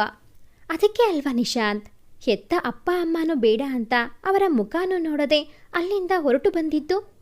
ಆ ಕ್ಷಣ ನನಗೆ ಎಷ್ಟು ದುಃಖ ಆಯಿತು ಅಂತ ನಿಮಗೆಲ್ಲ ಅಂದಾಜು ಇರಲ್ಲ ಬಿಡು ಎಂದು ಕಣ್ಣೀರೊರೆಸಿಕೊಂಡಳು.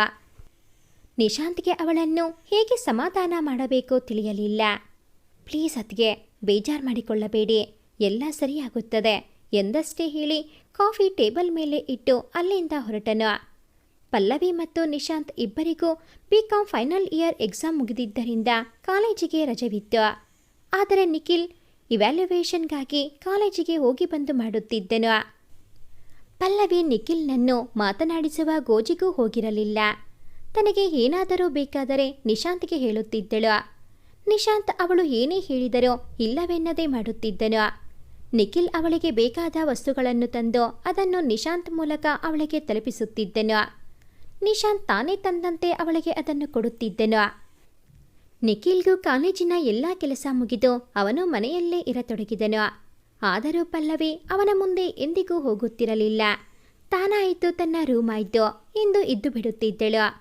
ನಿಶಾಂತ್ಗೂ ಸರಿಯಾಗಿ ಅಡುಗೆ ಮಾಡಲು ಬರುತ್ತಿರಲಿಲ್ಲ. ಪಲ್ಲವಿ ಅಂತೂ ಅಡುಗೆ ಮನೆಯ ಕಡೆ ತಿರುಗಿಯೂ ನೋಡುತ್ತಿರಲಿಲ್ಲ. ಹಾಗಾಗಿ ದಿನ ನಿಖಿಲ್ನೇ ಅಡುಗೆ ಮಾಡಿ ಅವರಿಬ್ಬರಿಗೂ ಕೊಡುತ್ತಿದ್ದನು. ನಿಶಾಂತ್ ಊಟವನ್ನು ತೆಗೆದುಕೊಂಡು ಹೋಗಿ ರೂಮಿಗೆ ಕೊಟ್ಟರೆ ಮಾತ್ರ ಅವಳು ತಿನ್ನುತ್ತಿದ್ದಳು. ಅಲ್ಲೇ ಕೂರುತ್ತಿದ್ದಳು. ಮತ್ತೇನು ಕೆಲಸವನ್ನು ಅವಳು ಮಾಡುತ್ತಿರಲಿಲ್ಲ. ಆ ರೂಮೊಂದೇ ಅವಳ ಪ್ರಪಂಚವಾಗಿತ್ತು. ಹಾಗಾಗಿಯೂ ನಿಖಿಲ್ ಒಂದು ದಿನವೂ ಬೇಜಾರು ಮಾಡಿಕೊಳ್ಳದೆ ಅವಳಿಗೆ ಅಡುಗೆ ಮಾಡಿಕೊಡುವುದು, ಅವಳ ಬೇಕು ಬೇಡುಗಳನ್ನು ನೋಡಿಕೊಳ್ಳುವುದನ್ನು ಮಾಡುತ್ತಿದ್ದನು. ನಿಶಾಂತ್ ಒಂದು ದಿನ ಯೋಚಿಸುತ್ತಾ, ಇವರಿಬ್ಬರನ್ನು ಹೀಗೆ ಬಿಟ್ಟರೆ ಜೀವನ ಪೂರ್ತಿ ಇವರು ಹೀಗೆ ಇದ್ದು ಬಿಡುತ್ತಾರೆ. ನಾನು ಮದ್ಯ ಇರುವುದರಿಂದ ಇವರಿಬ್ಬರು ಮಾತನಾಡಲು ಸಾಧ್ಯವಾಗುತ್ತಿಲ್ಲ. ನಾನೇ ಏನಾದರೂ ಮಾಡಬೇಕು. ಪಾಪ ಅಣ್ಣ. ಅಮ್ಮ ಅಪ್ಪ ಆಕ್ಸಿಡೆಂಟ್ನಲ್ಲಿ ಹೋದಾಗ ನಾನಿನ್ನೂ ಚಿಕ್ಕವನು, ಅಣ್ಣನೂ ಇನ್ನೂ ಓದುತ್ತಿದ್ದ. ಆದರೂ ಮನೆಯ ಜವಾಬ್ದಾರಿಯನ್ನೆಲ್ಲ ವಹಿಸಿಕೊಂಡು ತಾನು ಓದುತ್ತಾ ನನ್ನನ್ನು ನೋಡಿಕೊಂಡನು. ಅಪ್ಪ ಅಮ್ಮನ ನೆನಪು ಬಾರದಂತೆ ನೋಡಿಕೊಂಡಿದ್ದಾನೆ. ಅಂಥವನ ಜೀವನವನ್ನು ಸರಿ ಮಾಡುವ ಜವಾಬ್ದಾರಿ ನನ್ನ ಮೇಲೆ ಇದೆ. ನಾನೇ ಸ್ವಲ್ಪ ದಿನ ಎಲ್ಲಾದರೂ ಹೊರಗೆ ಹೋದರೆ ಅವರಿಬ್ಬರೂ ಒಂದಾಗಬಹುದು ಎಂದು ಯೋಚಿಸಿ ತನ್ನ ಅಣ್ಣನ ಹತ್ತಿರ ಹೋಗಿ, ನಾನು ರಜೆಗೆ ಸ್ವಲ್ಪ ದಿನ ಅಜ್ಜಿಯ ಊರಿಗೆ ಹೋಗಿ ಬರುತ್ತೇನೆ. ಅಜ್ಜಿ ತಾತನನ್ನು ನೋಡಿ ತುಂಬ ದಿನವಾಯಿತು ಅಲ್ವಾ ಎಂದನು. ಅವನನ್ನು ಕಳಿಸಲು ನಿಖಿಲ್ಗೆ ಇಷ್ಟವಾಗಲಿಲ್ಲ. ಏಕೆಂದರೆ ಅವನ ಮೂಲಕವಾದರೂ ಪಲ್ಲವಿ ಬೇಕು ಬೇಡಗಳನ್ನು ಈಡೇರಿಸುತ್ತಿದ್ದನು. ಆದರೆ ಅವನು ಹೊರಟು ಹೋದರೆ ಅವಳು ಒಂಟಿಯಾಗುತ್ತಾಳೆ. ತನ್ನನ್ನು ಅವಳು ಮಾತನಾಡಿಸುವುದಿಲ್ಲ.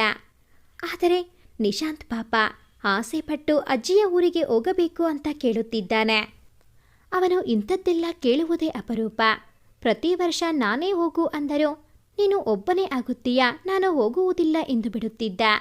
ಏನು ಮಾಡಲಿ ಎಂದು ಸ್ವಲ್ಪ ಹೊತ್ತು ಯೋಚಿಸಿ ನಂತರ ಸರಿ ಹೋಗಿ ಬಾ, ಆದರೆ ಬೇಗ ಬಂದು ಬಿಡಬೇಕು ಎಂಬ ಷರತ್ತು ಹಾಕಿದನು. ನಿಶಾಂತ್ ಖುಷಿಯಿಂದ ಸರಿ ಅಣ್ಣ, ಥ್ಯಾಂಕ್ ಯು ಸೋ ಮಚ್, ಬೇಗ ಬರುತ್ತೇನೆ, ನಾನು ನಾಳೆಯೇ ಹೊರಡುತ್ತೇನೆ, ಬಟ್ಟೆ ಪ್ಯಾಕ್ ಮಾಡಿಕೊಳ್ಳುವೆ ಎಂದು ತನ್ನ ರೂಮಿಗೆ ಹೊರಟನು. ಅದನ್ನು ಕೇಳಿಸಿಕೊಂಡ ಪಲ್ಲವಿ ನಿಶಾಂತ್ ಹತ್ತಿರ ಹೋಗಿ, ಪ್ಲೀಸ್ ಎಲ್ಲೂ ಹೋಗಬೇಡ ನಿಶಾಂತ್, ನೀನಿಲ್ಲ ಅಂದರೆ ಈ ಮನೆಯಲ್ಲಿ ಇರೋಕ್ಕೆ ಕಷ್ಟ ಆಗುತ್ತೆ ನನಗೆ. ಪ್ಲೀಸ್ ಕಣೋ, ಪ್ಲೀಸ್ ಹೋಗಬೇಡ ಎಂದಳು ಬೇಸರದಲ್ಲಿ. ಸಾರಿ ಅತ್ಗೆ, ಅಜ್ಜ ಅಜ್ಜಿ ನನ್ನನ್ನು ನೋಡಬೇಕು ಎಂದು ಫೋನ್ ಮಾಡಿದ್ದರು. ಅವರನ್ನು ನೋಡಿ ನನಗೂ ತುಂಬ ದಿನ ಆಯಿತು. ಈಗ ನಾನು ಹೋಗದೇ ಇದ್ದರೆ ಅವರು ತುಂಬ ಬೇಜಾರು ಮಾಡಿಕೊಳ್ಳುತ್ತಾರೆ. ಸ್ವಲ್ಪ ದಿನ ಅಷ್ಟೇ, ಬಂದು ಬಿಡುತ್ತೇನೆ. ಅಣ್ಣ ಇದ್ದಾನಲ್ಲ, ಮತ್ತ್ಯಾಕೆ ನಿಮಗೆ ಬೇಜಾರು ಎಂದನು ನಗುತ್ತಾ. ಈ ಪ್ರಾಣಿ ರಜೆ ಅಂತ ಮನೆಯಲ್ಲೇ ಇರುವುದಕ್ಕೆ ಇನ್ನೂ ಜಾಸ್ತಿ ಬೇಜಾರು ಎಂದು ತನ್ನ ಮನಸ್ಸಿನಲ್ಲೇ ಹೇಳಿಕೊಂಡು ಅವನ ಮುಂದೆ, ಆಗಲ್ಲ ನಿಶಾಂತ್, ನೀನಿಲ್ಲ ಅಂದರೆ ಮನೆಯಲ್ಲಿ ಇರೋಕೆ ಆಗಲ್ಲ. ನಿನಗೂ ಗೊತ್ತು ನನ್ನ ಮನಸ್ಥಿತಿ. ಇದೆಲ್ಲ ಗೊತ್ತಿದ್ದು ಹೀಗೆ ಒಬ್ಬಳನ್ನೇ ಬಿಟ್ಟು ಹೋಗುವುದು ಸರಿಯೇ ಎಂದಳು. ಸಾರಿ ಅತ್ತಿಗೆ, ನಾನೀಗ ಹೋಗಲೇಬೇಕು. ಹೋಗಿಲ್ಲ ಎಂದರೆ ಅಜ್ಜ ಅಜ್ಜಿ ತುಂಬ ಬೇಜಾರು ಮಾಡಿಕೊಳ್ಳುತ್ತಾರೆ. 1-2 ದಿನ ಅಷ್ಟೇ, ಹೋಗಿ ಬಂದು ಬಿಡುತ್ತೇನೆ. ಬೇಜಾರು ಮಾಡ್ಕೋಬೇಡಿ ಪ್ಲೀಸ್ ಎಂದು ತನ್ನ ಬಟ್ಟೆ ಪ್ಯಾಕ್ ಮಾಡತೊಡಗಿದನು.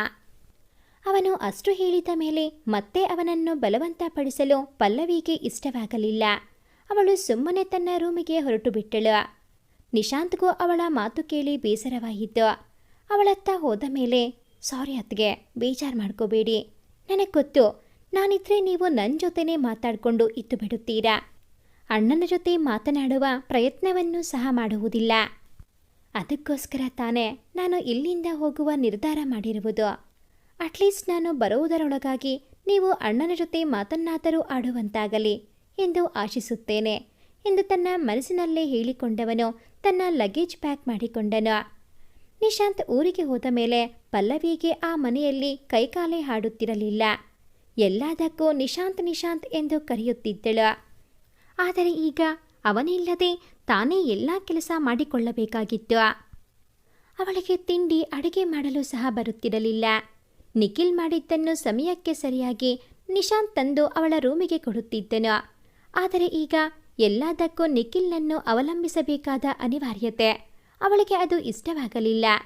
ನಿಖಿಲ್ ತಿಂಡಿ ಮಾಡಿ ತನ್ನ ರೂಮಿಗೆ ತಂದು ಇಟ್ಟು ಹೋಗುತ್ತಿದ್ದರೂ ಅವಳಿಗೆ ಅವನ ಮುಖ ನೋಡಲು ಇಷ್ಟವಾಗುತ್ತಿರಲಿಲ್ಲ.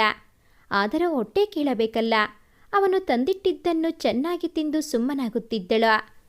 ಹೀಗೆ ಒಂದು ದಿನ ಕಳೆಯುವುದರಲ್ಲೇ ಅವಳಿಗೆ ಸಾಕಾಯಿತು. ಯಾಕೋ ಇಂಥ ಜೀವನ ಅವಳಿಗೆ ತುಂಬ ಬೇಸರ ತರಿಸಿತ್ತು. ನಿಶಾಂತ್ ಇದ್ದಾಗ ಮಾತನಾಡುತ್ತಾ ಅವನೊಂದಿಗೆ ತರಲೆ ಮಾಡುತ್ತಾ ಸಮಯ ಕಳೆಯುತ್ತಿದ್ದಳು.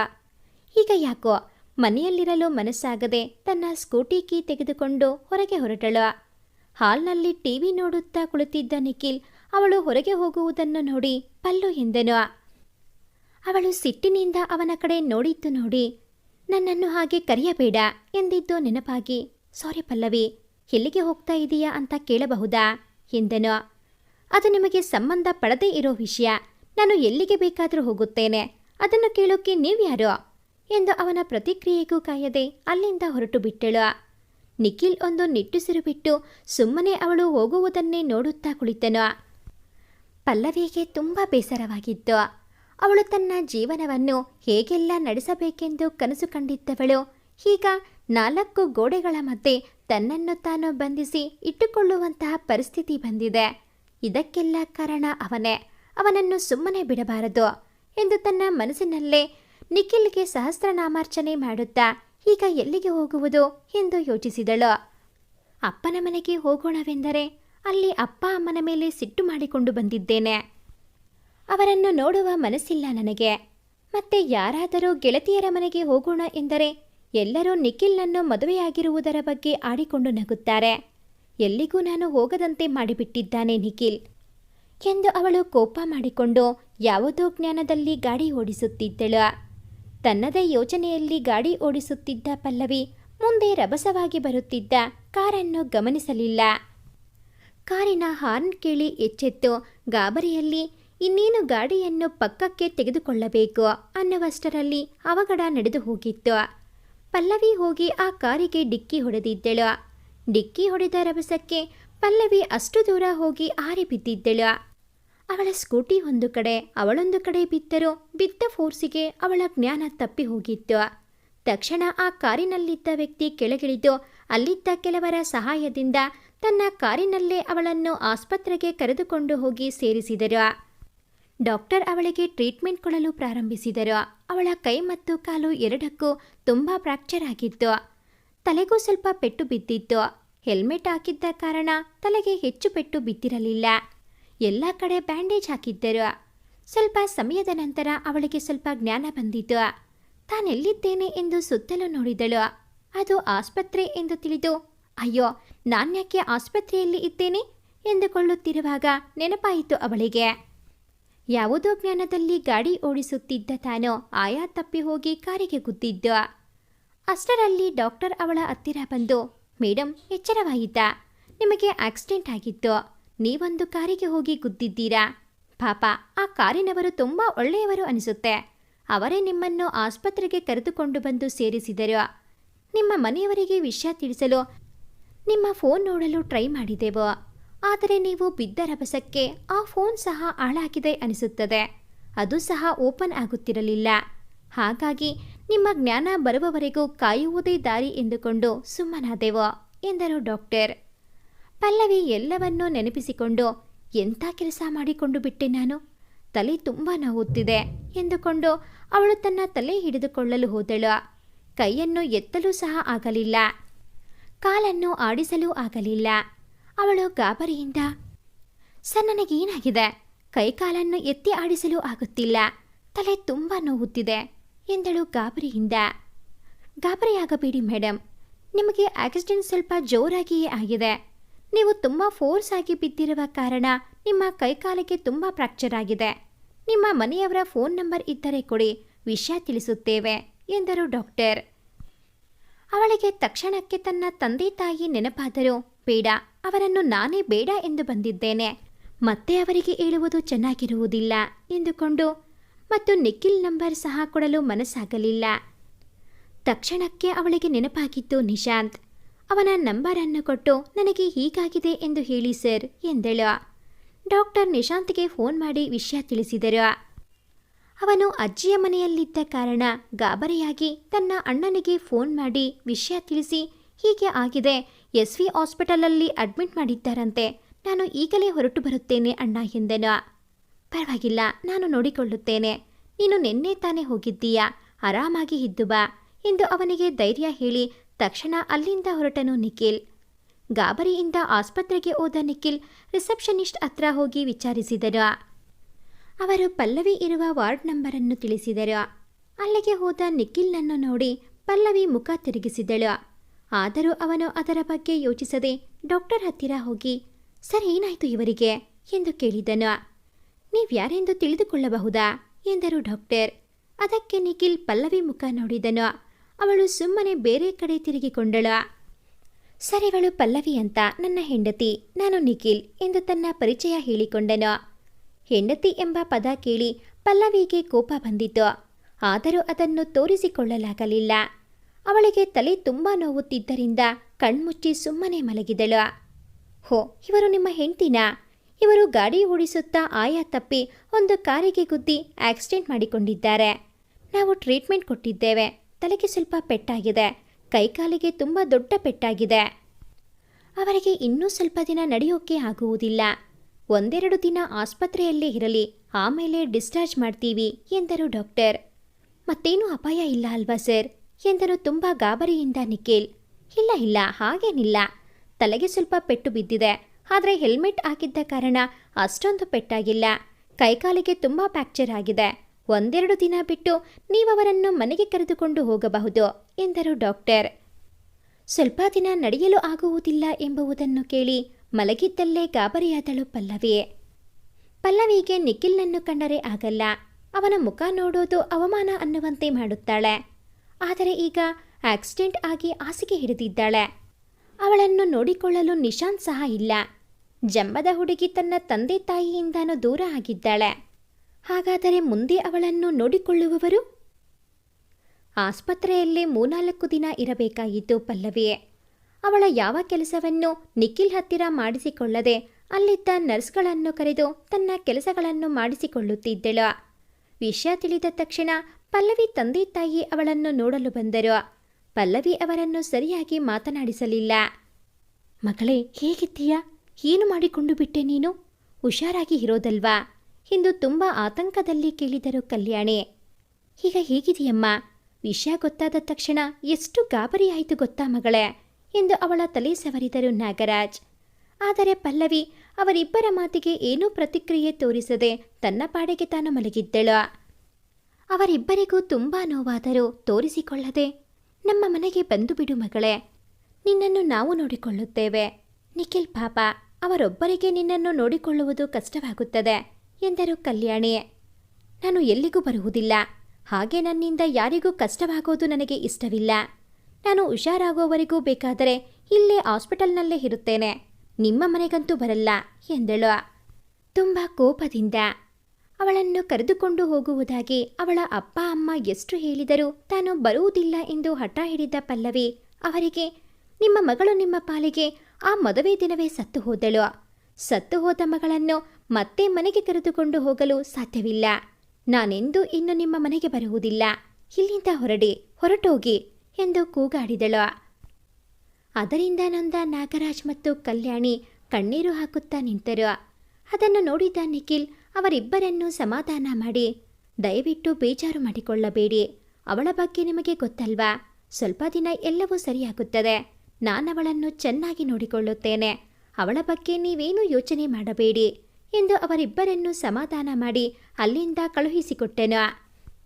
4ನೆಯ ದಿನ ಆದ ಮೇಲೆ ಪಲ್ಲವಿಯನ್ನು ಹಾಸ್ಪಿಟಲ್ನಿಂದ ಡಿಸ್ಚಾರ್ಜ್ ಮಾಡುವುದಾಗಿ ಹೇಳಿದರು. ಡಿಸ್ಚಾರ್ಜ್ ಆಗುವ ಮುಂಚೆ ಪಲ್ಲವಿ ಡಾಕ್ಟರ್ ಹತ್ತಿರ, ನನಗೊಬ್ಬ ನರ್ಸ್ನ ಅವಶ್ಯಕತೆ ಇದೆ. ಮನೆಯಲ್ಲಿ ನನ್ನನ್ನು ನೋಡಿಕೊಳ್ಳಲು ಬೇರೆ ಯಾರೂ ಇಲ್ಲ. ದಯವಿಟ್ಟು ಒಬ್ಬ ನರ್ಸನ್ನು ಅಪಾಯಿಂಟ್ ಮಾಡಿಕೊಡಿ ಎಂದು ಕೇಳಿಕೊಂಡಳು. ಅವಳು ಹಾಗೆ ಕೇಳುವಾಗ ನಿಖಿಲ್ ಸಹ ಅಲ್ಲಿ ಇದ್ದನು. ಅವನಿಗೆ ಅರ್ಥವಾಗಿತ್ತು, ಅವಳು ನನ್ನ ಹತ್ತಿರ ಏನು ಹೇಳಿಕೊಳ್ಳಲು ಇಷ್ಟಪಡುವುದಿಲ್ಲ ಮತ್ತು ನನ್ನ ಸಹಾಯವನ್ನು ಪಡೆಯುವುದಿಲ್ಲ. ಇದರಿಂದ ಅವಳು ಕಷ್ಟಪಡುತ್ತಾಳೆ.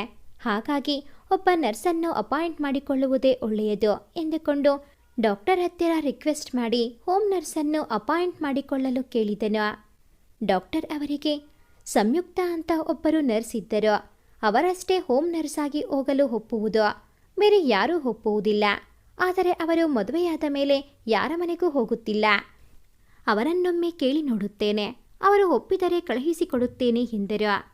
ಸಂಯುಕ್ತ ಅಲ್ಲಿಗೆ ಹೋಗಲು ಮೊದಲಿಗೆ ಒಪ್ಪದೇ ಹೋದರು. ನಂತರ ಪಲ್ಲವಿ ಬಲವಂತಕ್ಕೆ ಒಪ್ಪಿ, ಹಗಲೊತ್ತಿನಲ್ಲೇ ಅಷ್ಟೇ ನಾನು ಇರುತ್ತೇನೆ. ರಾತ್ರಿಯ ಸಮಯ ನನಗೆ ಅಲ್ಲಿ ಇರಲು ಸಾಧ್ಯವಾಗುವುದಿಲ್ಲ. ಹಾಗಿದ್ದರೆ ಮಾತ್ರ ಬರುತ್ತೇನೆ ಎಂದಳು. ಸದ್ಯಕ್ಕೆ ಅಷ್ಟಾದರೂ ವ್ಯವಸ್ಥೆ ಆಯಿತಲ್ಲ ಎಂದುಕೊಂಡ ಪಲ್ಲವಿ, ಆಮೇಲೆ ನೋಡಿಕೊಂಡರಾಯಿತು ಎಂದುಕೊಂಡು ಸರಿ ಎಂದು ಒಪ್ಪಿಗೆ ನೀಡಿದಳು. ನರ್ಸ್ ಸಂಯುಕ್ತಾಳ ಜೊತೆ ಮನೆಗೆ ಬಂದಳು ಪಲ್ಲವಿ. ಅವಳಿಗೆ ನಡೆಯಲು ಸಹ ಆಗುತ್ತಿರಲಿಲ್ಲ. ಬಲಗೈಗೆ ತುಂಬ ಪೆಟ್ಟು ಬಿದ್ದಿದ್ದರಿಂದ ಅವಳಿಗೆ ತಿನ್ನಲು ಸಹ ಆಗುತ್ತಿರಲಿಲ್ಲ. ಹಾಗಾಗಿ ಸಂಯುಕ್ತಾಳೆ ಅವಳ ಎಲ್ಲ ಕೆಲಸಗಳನ್ನು ನೋಡಿಕೊಳ್ಳುತ್ತಿದ್ದಳು. ನಿಖಿಲ್ ಮನೆ ಕೆಲಸವನ್ನೆಲ್ಲ ಮಾಡಿಕೊಂಡು ಅಡುಗೆ ತಿಂಡಿಗಳನ್ನು ಸಮಯಕ್ಕೆ ಸರಿಯಾಗಿ ಅವಳಿಗೆ ಮಾಡಿಕೊಡುತ್ತಿದ್ದನು. ಅವನು ಮಾಡಿಕೊಟ್ಟ ತಿಂಡಿಯನ್ನು ಸಂಯುಕ್ತಾಳೆ ತಿನ್ನಿಸುತ್ತಿದ್ದಳು. ಮೊದಲ ದಿನ ರಾತ್ರಿ 9 ಗಂಟೆಯವರೆಗೆ ಮಾತ್ರ ಇದ್ದ ಸಂಯುಕ್ತ ಹೊರಟು ನಿಂತಳು. ನಾನಿನ್ನು ಹೊರಡುತ್ತೇನೆ ಮೇಡಮ್. ಮನೆಯಲ್ಲಿ ನಮ್ಮ ಯಜಮಾನರು ಕಾಯುತ್ತಿರುತ್ತಾರೆ.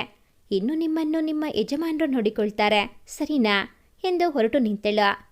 ಅವಳು ನಿಮ್ಮ ಯಜಮಾನರು ನೋಡಿಕೊಳ್ಳುತ್ತಾರೆ ಎಂದಿದ್ದು ಕೇಳಿ ಪಲ್ಲವಿ ಮುಖ ಒಂದು ಥರ ಮಾಡಿದಳು.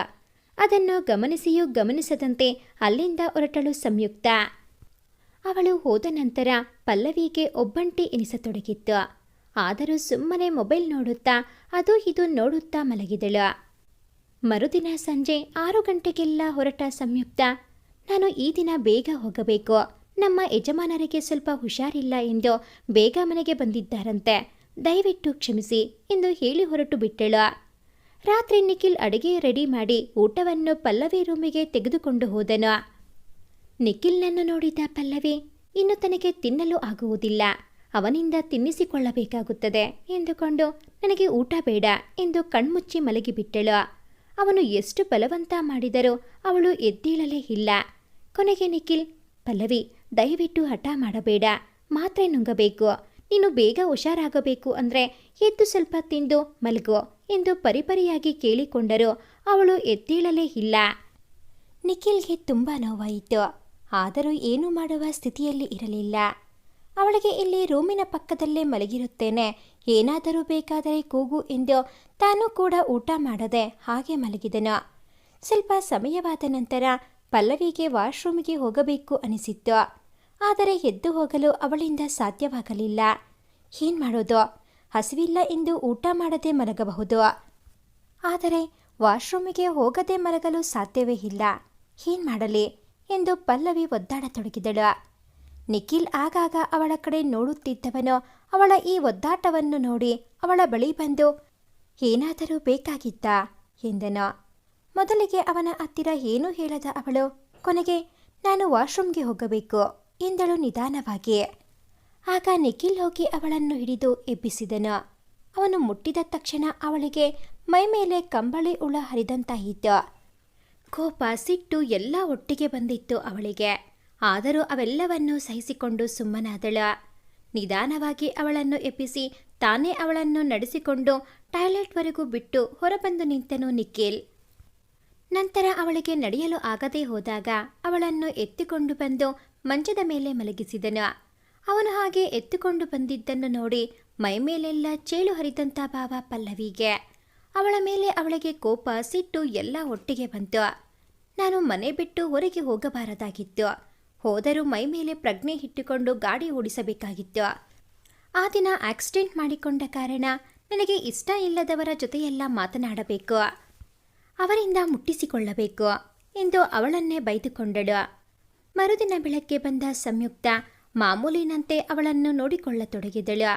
ಅವಳು ತನ್ನ ಗಂಡನ ಬಗ್ಗೆ ಹೇಳುತ್ತಾ, ಅವರಿಗೆ ನಿನ್ನೆ ಯಾಕೋ ಸ್ವಲ್ಪ ಹುಷಾರಿರಲಿಲ್ಲ, ಅವರನ್ನಿವತ್ತು ಆಫೀಸ್ಗೆ ಹೋಗಬೇಡಿ ಎಂದರೂ ಕೇಳಲಿಲ್ಲ, ಹೊರಟು ಬಿಟ್ಟರು ಎಂದು ಅವನ ಬಗ್ಗೆ ತುಂಬ ಹೇಳುತ್ತಿದ್ದಳು.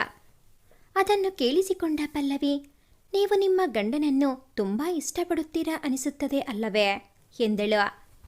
ಹೌದು, ಅವರೆಂದರೆ ನನಗೆ ತುಂಬ ಇಷ್ಟ. ಆದರೆ ಮೊದಲಿಗೆ ನಾನವರನ್ನು ಇಷ್ಟಪಡುತ್ತಿರಲಿಲ್ಲ.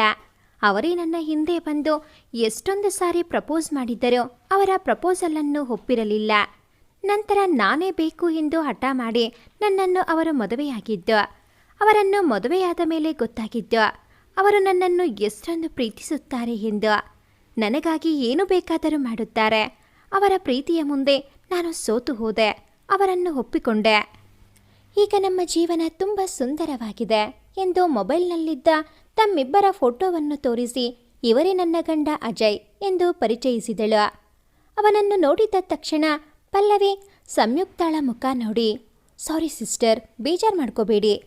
ನಾನೊಂದು ಮಾತು ಹೇಳ್ತೀನಿ, ನೀವು ನೋಡಿದ್ರೆ ಇಷ್ಟೊಂದು ಸುಂದರವಾಗಿದ್ದೀರಾ, ಆದರೆ ನಿಮ್ಮ ಗಂಡ ನೋಡಿದ್ರೆ ಇಷ್ಟೊಂದು ಕಪ್ಪಗಿದ್ದಾರೆ ಮತ್ತು ನೋಡಲು ಸ್ವಲ್ಪವೂ ಚೆನ್ನಾಗಿಲ್ಲ. ಇಂಥವರನ್ನು ನೀವು ಹೇಗೆ ಒಪ್ಪಿಕೊಂಡಿರಿ ಎಂದು ಕೇಳಿದಳು. ಹೇಳಿದೆನಲ್ಲ, ಮೊದಲು ನಾನು ಅವರ ಪ್ರೀತಿಯನ್ನು ನಿರಾಕರಿಸಿದ್ದೆ ಎಂದು. ಅದಕ್ಕೆ ಕಾರಣ ಅವರು ಚೆನ್ನಾಗಿಲ್ಲ ಎಂಬುವುದೇ ಆಗಿತ್ತು. ನಂತರ ಮನೆಯವರ ಬಲವಂತಕ್ಕೆ ನಾನವರನ್ನು ಮದುವೆಯಾಗಬೇಕಾಯಿತು. ಅವರು ಬೇರೆ ಯಾರೂ ಅಲ್ಲ, ನಮ್ಮ ಮಾವನ ಮಗನೇ. ನನ್ನನ್ನು ತುಂಬ ಇಷ್ಟಪಡುತ್ತಿದ್ದರು. ಮನೆಯವರು ಸಹ ಹಠ ಮಾಡಿ ನನ್ನನ್ನು ಮದುವೆ ಮಾಡಿದರು. ನಾನು ತುಂಬ ಹಠ ಮಾಡ್ತಿದ್ದೆ, ಅವರ ಜೊತೆ ನಾನು ಬದುಕುವುದಿಲ್ಲ, ಹಾಗೆ ಹೀಗೆ ಎಂದು. ಆದರೆ ಮದುವೆಯಾದ ನಂತರ ನನ್ನ ಮೇಲೆ ಅವರು ತೋರಿಸುತ್ತಿದ್ದ ಪ್ರೀತಿಗೆ ನಾನು ಕರಗಿ ಹೋಗಿದ್ದೆ. ಈಗ ಅನಿಸುತ್ತದೆ, ನಾನು ಆವಾಗೆಲ್ಲ ಎಷ್ಟೊಂದು ಅವರ ಪ್ರೀತಿಯನ್ನು ಮಿಸ್ ಮಾಡಿಕೊಂಡೆ ಎಂದು. ಪ್ರೀತಿಸಲು ಮನಸ್ಸು ಮುಖ್ಯ, ಸೌಂದರ್ಯ ಅಲ್ಲ ಎಂಬುದು ಈಗ ನನಗೆ ಅರ್ಥವಾಗಿದೆ. ಈಗ ಅವರಿಗಿಂತ ಹೆಚ್ಚಾಗಿ ನಾನೇ ಅವರನ್ನು ಹಚ್ಚಿಕೊಂಡಿದ್ದೇನೆ. ನನ್ನ ಪ್ರತಿಯೊಂದು ಕೆಲಸಕ್ಕೂ ಪ್ರತಿಯೊಂದು ನಡೆಗೂ ಅವರ ಸಹಕಾರ ಬೇಕೇ ಬೇಕು. ಅವರು ಒಂದು ಕಂಪನಿಯಲ್ಲಿ ಕೆಲಸ ಮಾಡುತ್ತಿದ್ದಾರೆ. ಕೆಲಸ ಮುಗಿದ ತಕ್ಷಣ ನನಗೋಸ್ಕರ ಓಡಿ ಬರುತ್ತಾರೆ. ಅದಕ್ಕೆ ನಾನು ಇತ್ತೀಚೆಗೆ ಹೋಮ್ ನರ್ಸ್ ಆಗಿ ಹೋಗಲು ಇಷ್ಟಪಡುವುದಿಲ್ಲ. ಅವರು ನನಗೋಸ್ಕರ ಪ್ರಾಣ ಬಿಡಲು ಸಹ ಸಿದ್ಧರಿದ್ದಾರೆ. ಅಂಥವರನ್ನು ಪಡೆಯಲು ನಾನು ಪುಣ್ಯ ಮಾಡಿದ್ದೆ. ನನಗನಿಸುತ್ತದೆ, ಸೌಂದರ್ಯ ಎಂಬುದು ನಮ್ಮ ಮನಸ್ಸಿನಲ್ಲಿರಬೇಕು, ಮುಖದಲ್ಲಲ್ಲ. ನಾನು ಗಮನಿಸಿದಂತೆ ನಿಮ್ಮ ಯಜಮಾನರು ಸಹ ತುಂಬ ಒಳ್ಳೆಯವರು. ಅವರು ನಿಮ್ಮನ್ನು ತುಂಬ ಪ್ರೀತಿಸುತ್ತಾರೆ. ಆದರೆ ನೀವೇ ಯಾಕೋ ಅವರನ್ನು ಅಷ್ಟು ಇಷ್ಟಪಡುವುದಿಲ್ಲ ಎಂದು ನನಗೆ ಅನಿಸುತ್ತದೆ. ದಯವಿಟ್ಟು ತಪ್ಪು ತಿಳಿಯಬೇಡಿ. ಮೊನ್ನೆಯಿಂದ ನೋಡುತ್ತಿದ್ದೇನಲ್ಲ, ಮನಸ್ಸಿನಿಂದ ಹೇಳಿದೆ ಅಷ್ಟೇ. ಒಂದು ಮಾತು ಹೇಳ್ತೀನಿ, ಸೌಂದರ್ಯ ಇಟ್ಕೊಂಡು ಏನೂ ಮಾಡೋಕೆ ಆಗೋದಿಲ್ಲ. ಮನಸ್ಸಿನ ಸೌಂದರ್ಯದ ಮುಂದೆ ಬಾಹ್ಯ ಸೌಂದರ್ಯ ಏನೂ ಅಲ್ಲ. ಒಂದಲ್ಲ ಒಂದು ದಿನ ವಯಸ್ಸಾದಂತೆ ನಮ್ಮ ಬಾಹ್ಯ ಸೌಂದರ್ಯ ನಶಿಸಿ ಹೋಗುತ್ತದೆ. ಆದರೆ ಮನಸ್ಸಿನ ಸೌಂದರ್ಯ ಎಂದಿಗೂ ನಶಿಸುವುದಿಲ್ಲ, ಎಂದಿಗೂ ಕುಗ್ಗುವುದಿಲ್ಲ. ಹಾಗಾಗಿ ಅದಕ್ಕೆ ಬೆಲೆ ಕೊಡಿ. ನಿಮ್ಮ ಯಜಮಾನರನ್ನು ಒಂದು ಸಾರಿ ಪ್ರೀತಿಯ ದೃಷ್ಟಿಯಿಂದ ನೋಡಿ, ಆಗ ನಿಮಗೆ ತಿಳಿಯುತ್ತದೆ ಅವರ ಪ್ರೀತಿಯ ಆಳ.